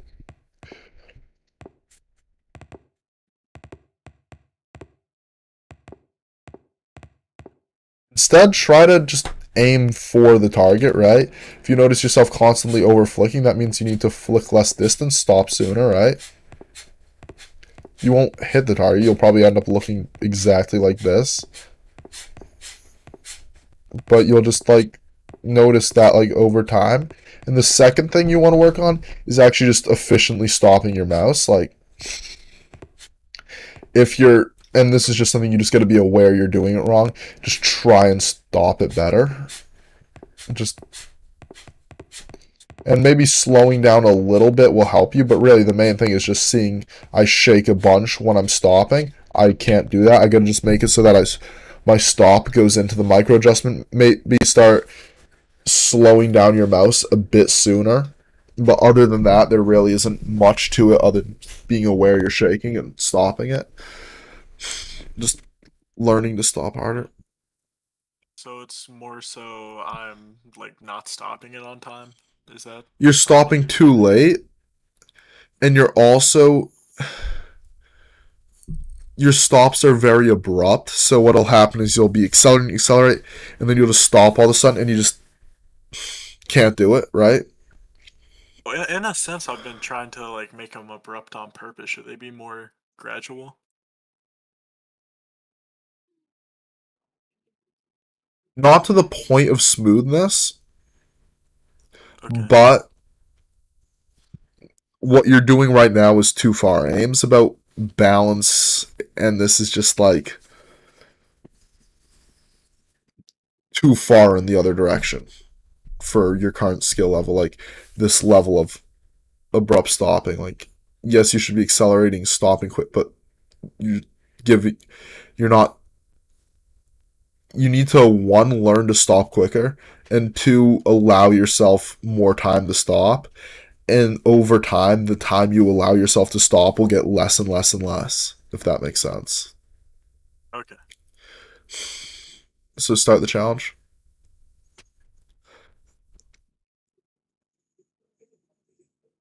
All right, now you're just doing smooth straight lines, and now you're over flicking constantly. Uh, uh.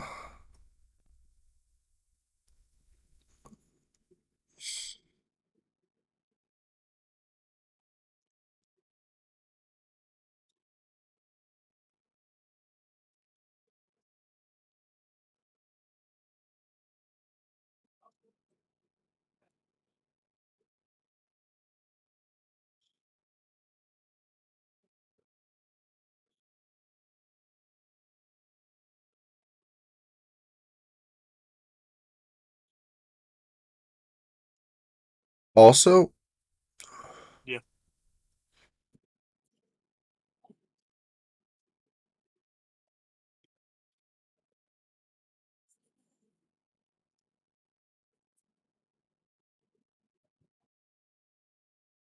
What were you saying?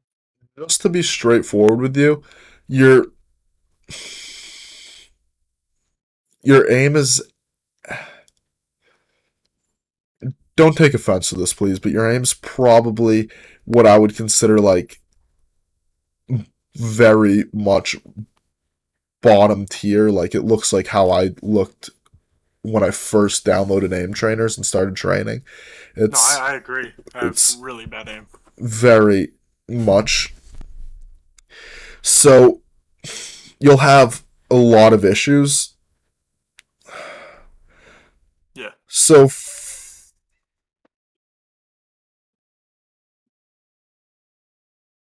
flicking, you see how your flicks are kind of shaky and out of control? Yeah. Instead of overcomplicating the exact stopping power, deceleration times, and all that stuff, I think what you should just work on when you train this kind of scenario is just go into it and just try not to have all the shakes. Be less shaky and speed up a bit. Or not speed up immediately, but like decrease shakes.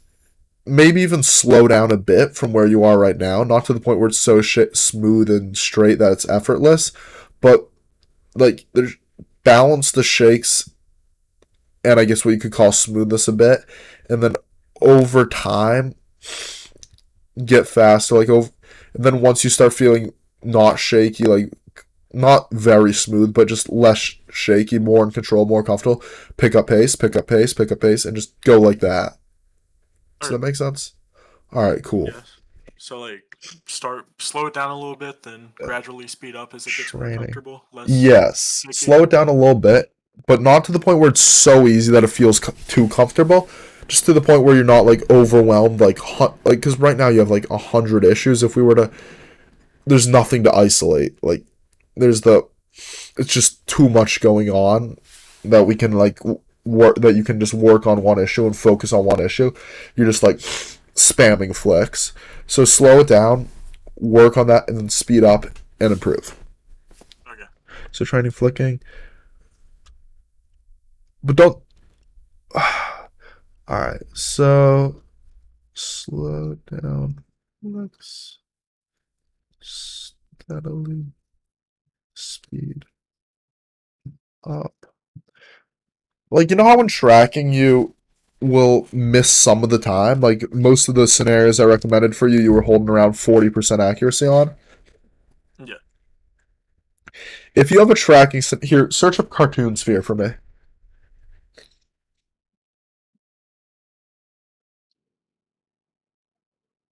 Scenario.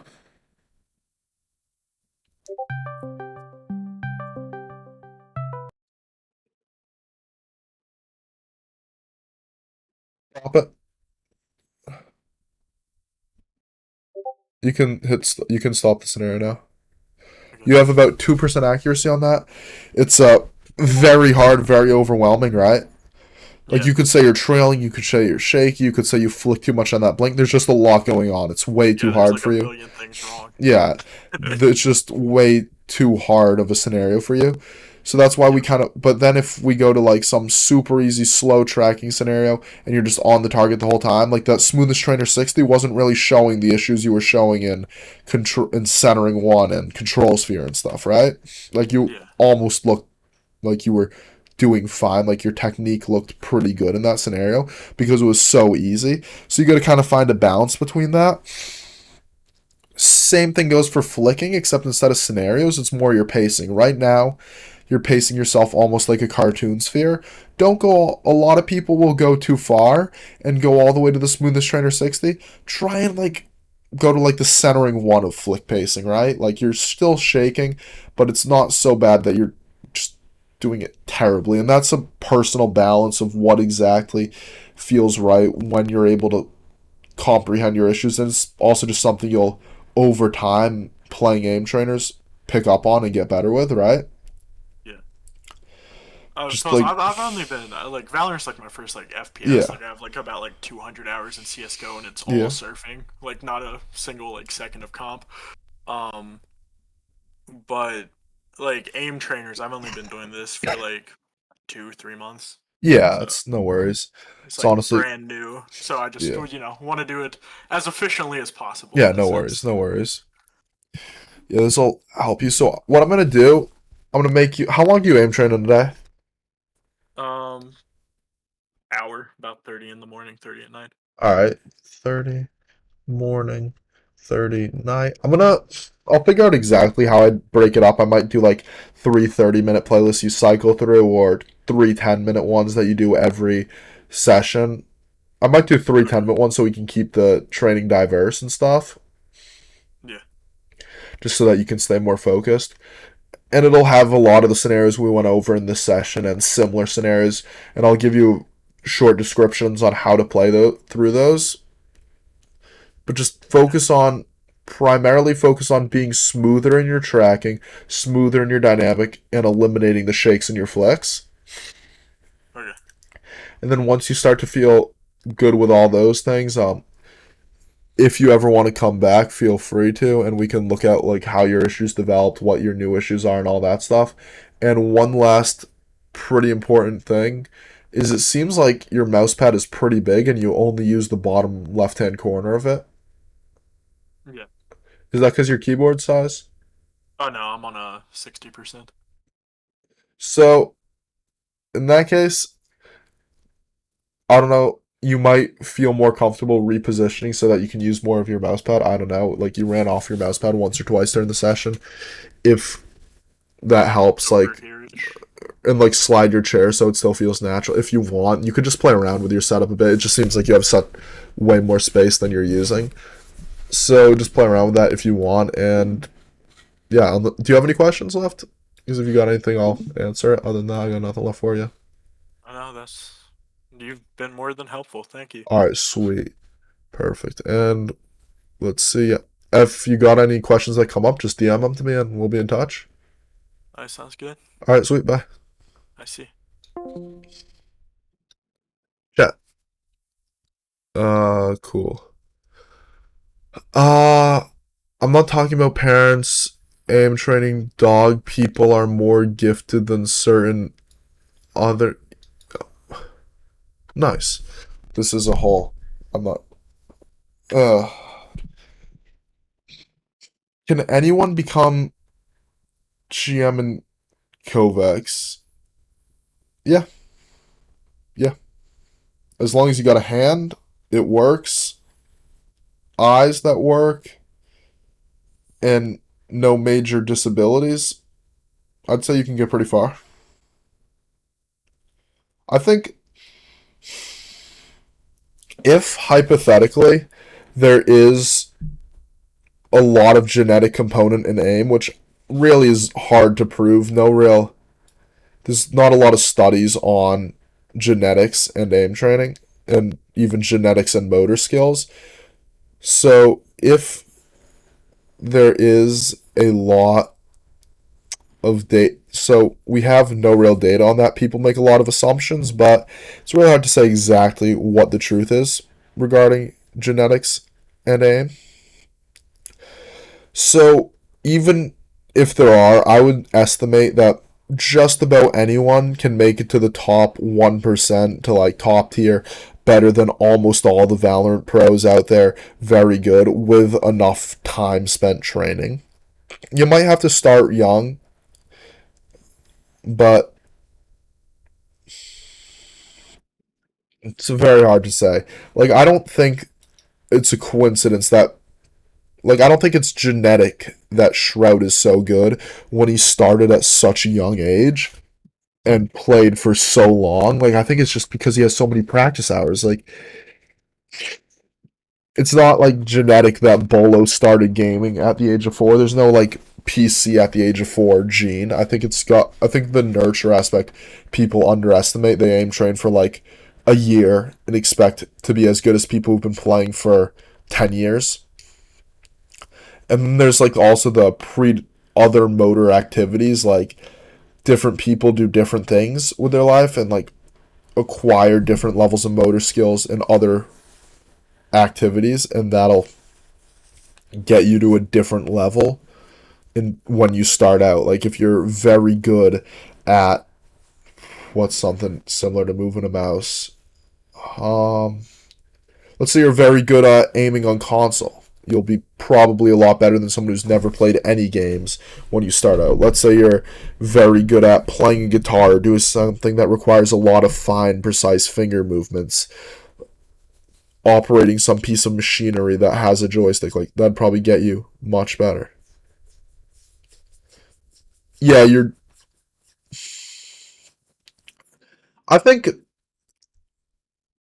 I think in 2 to 3 years, you could get to anyone could get to top tier naming like Pat, like whatever, like Voltaic, GM, RA, like whatever one below Divine is in the current RA benchmarks, like maybe even Nova in 2 to 3 years if you train for like 3 hours a day, focused every single day. Honestly, probably even less than that. I think because I feel like very few people actually put in the three in aim training wise, and if you're trying to improve at a specific game, that wouldn't be an efficient route for you. And adults struggle. I feel like a lot of the adult struggle is you got bills to pay, you got a job, you got all that stuff, and the Kovacs ranking, it's benchmarks. I don't really play these, so I'm not really any good scores in them. But you just kind of click on them and you play them. I think I really don't know. I don't think these are very good measures of your skill. When I say Voltaic Grandmaster, Voltaic Nova, I am talking about Voltaic Grandmaster and Voltaic Nova. When I say RA, whatever one below Divine is, I forget exactly what. Let me look it up real quick. Um, when I say like RA, Ethereal, yeah, or Archon, I'm talking about Revosec benchmarks, RA benchmarks. There are studies that show that adults don't pick up new skills as fast, and there's also studies that show that when food and water become a motivation for doing a certain task, adults' neuroplasticity rates are accelerated a lot. And because of that, introducing some kind of weird food and water motivation into your aim training if you're over the age of 25, which is when those skill picking up rates actually like take their major drop, you could do that.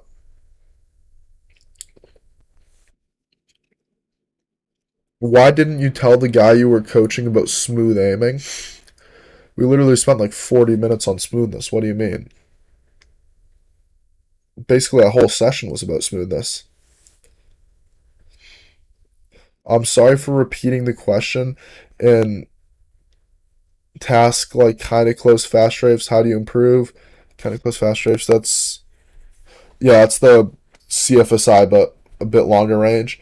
You just gotta play it. That scenario's you gotta be smooth with it, and you gotta learn to have your eyes actually know where the target is, and not just from playing it. How long did you train? I don't know. I really don't know. It's hard to say because I'll just have moments like this where Kovacs is open because I need to occasionally pop in and demonstrate something, but I'm not training, so it gives me a lot of hours where I'm not training. I really think I need to put in a lot more hours before I can consider myself having tried to get good. Shroud has just over 5K hours. In CSGO, maybe, but I mean, he's been playing since he's 4 and he's 30. He has countless hours and so many FPSs. I guarantee it's way more than 5,000.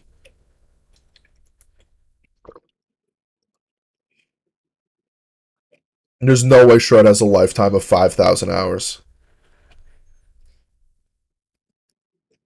Yeah, I agree with you. Shred has way more time than that in first person shooters. There's just no way it's only 5,000 hours.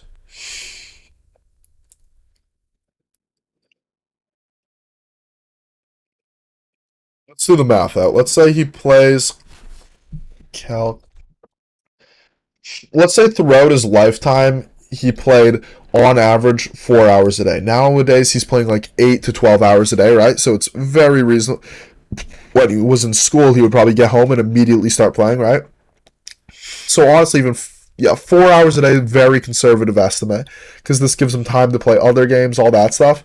And he is currently Shroud age. He is 28. He started playing when he was 4, so that's 24 years of gaming. So then what we got to introduce is there are 365 days a year, and we're assuming this is about an average. So there will be days where he plays a lot more than this, days where he plays a lot less than this. That's 35,000 hours on FPS games. That's an estimate, but yeah, Shred plays a lot. Shred plays a lot. Bolo started playing when Bolo is currently 20, 21. He started playing when he was 3 or 4. I'm going to say 4 just so that we don't get our math wrong. Bolo plays a lot. Let's say, again, 4 hours a day. Bolo was more of an FPS main than Shred, so let's say 5 hours a day times 17 years times 365 days a year. 30,000 hours. Bolo probably has around 30,000. These people, they play a lot. That's the key factor in improvement.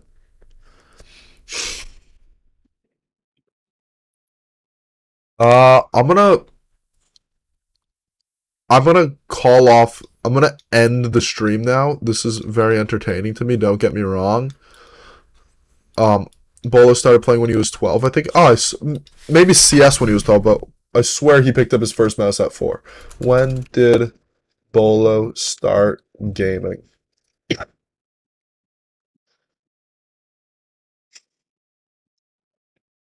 No, because he started Siege right in the beginning 8 years ago. If he started playing when he was 12, he would have had 2 years of FPS experience. Yeah, he transitioned to PC games in 2006 when he was 5.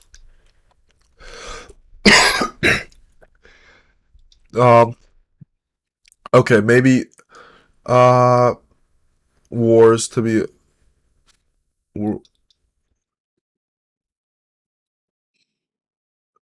Okay, yeah, during his early teens, he began FPS. Okay. 14, he started playing Siege.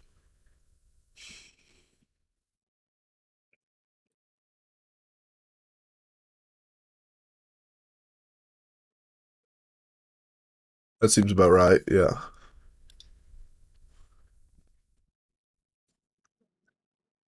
Good. Training's going good. Everyone wishes they put that much time in when they were younger. Like, yeah, sure, but like, just get to work now. I mean, yeah, it's harder to allocate your schedule, but like, just 5 years from now, you'll wish you put in. You might wish you, if you want to work at something. I mean, obviously live your life like, but if you want better aim and you know that's something you're gonna want for a while, then just put in the time. Don't like just every year wish you spent the last year aim training. It doesn't make any sense. Just keep going. And with that, I'm gonna end the stream because I'm very hungry. I haven't ate since breakfast. I'll see you guys. I will be back on with another coaching session at around 6. I'm gonna work out and eat, and then I'll be back. Goodbye.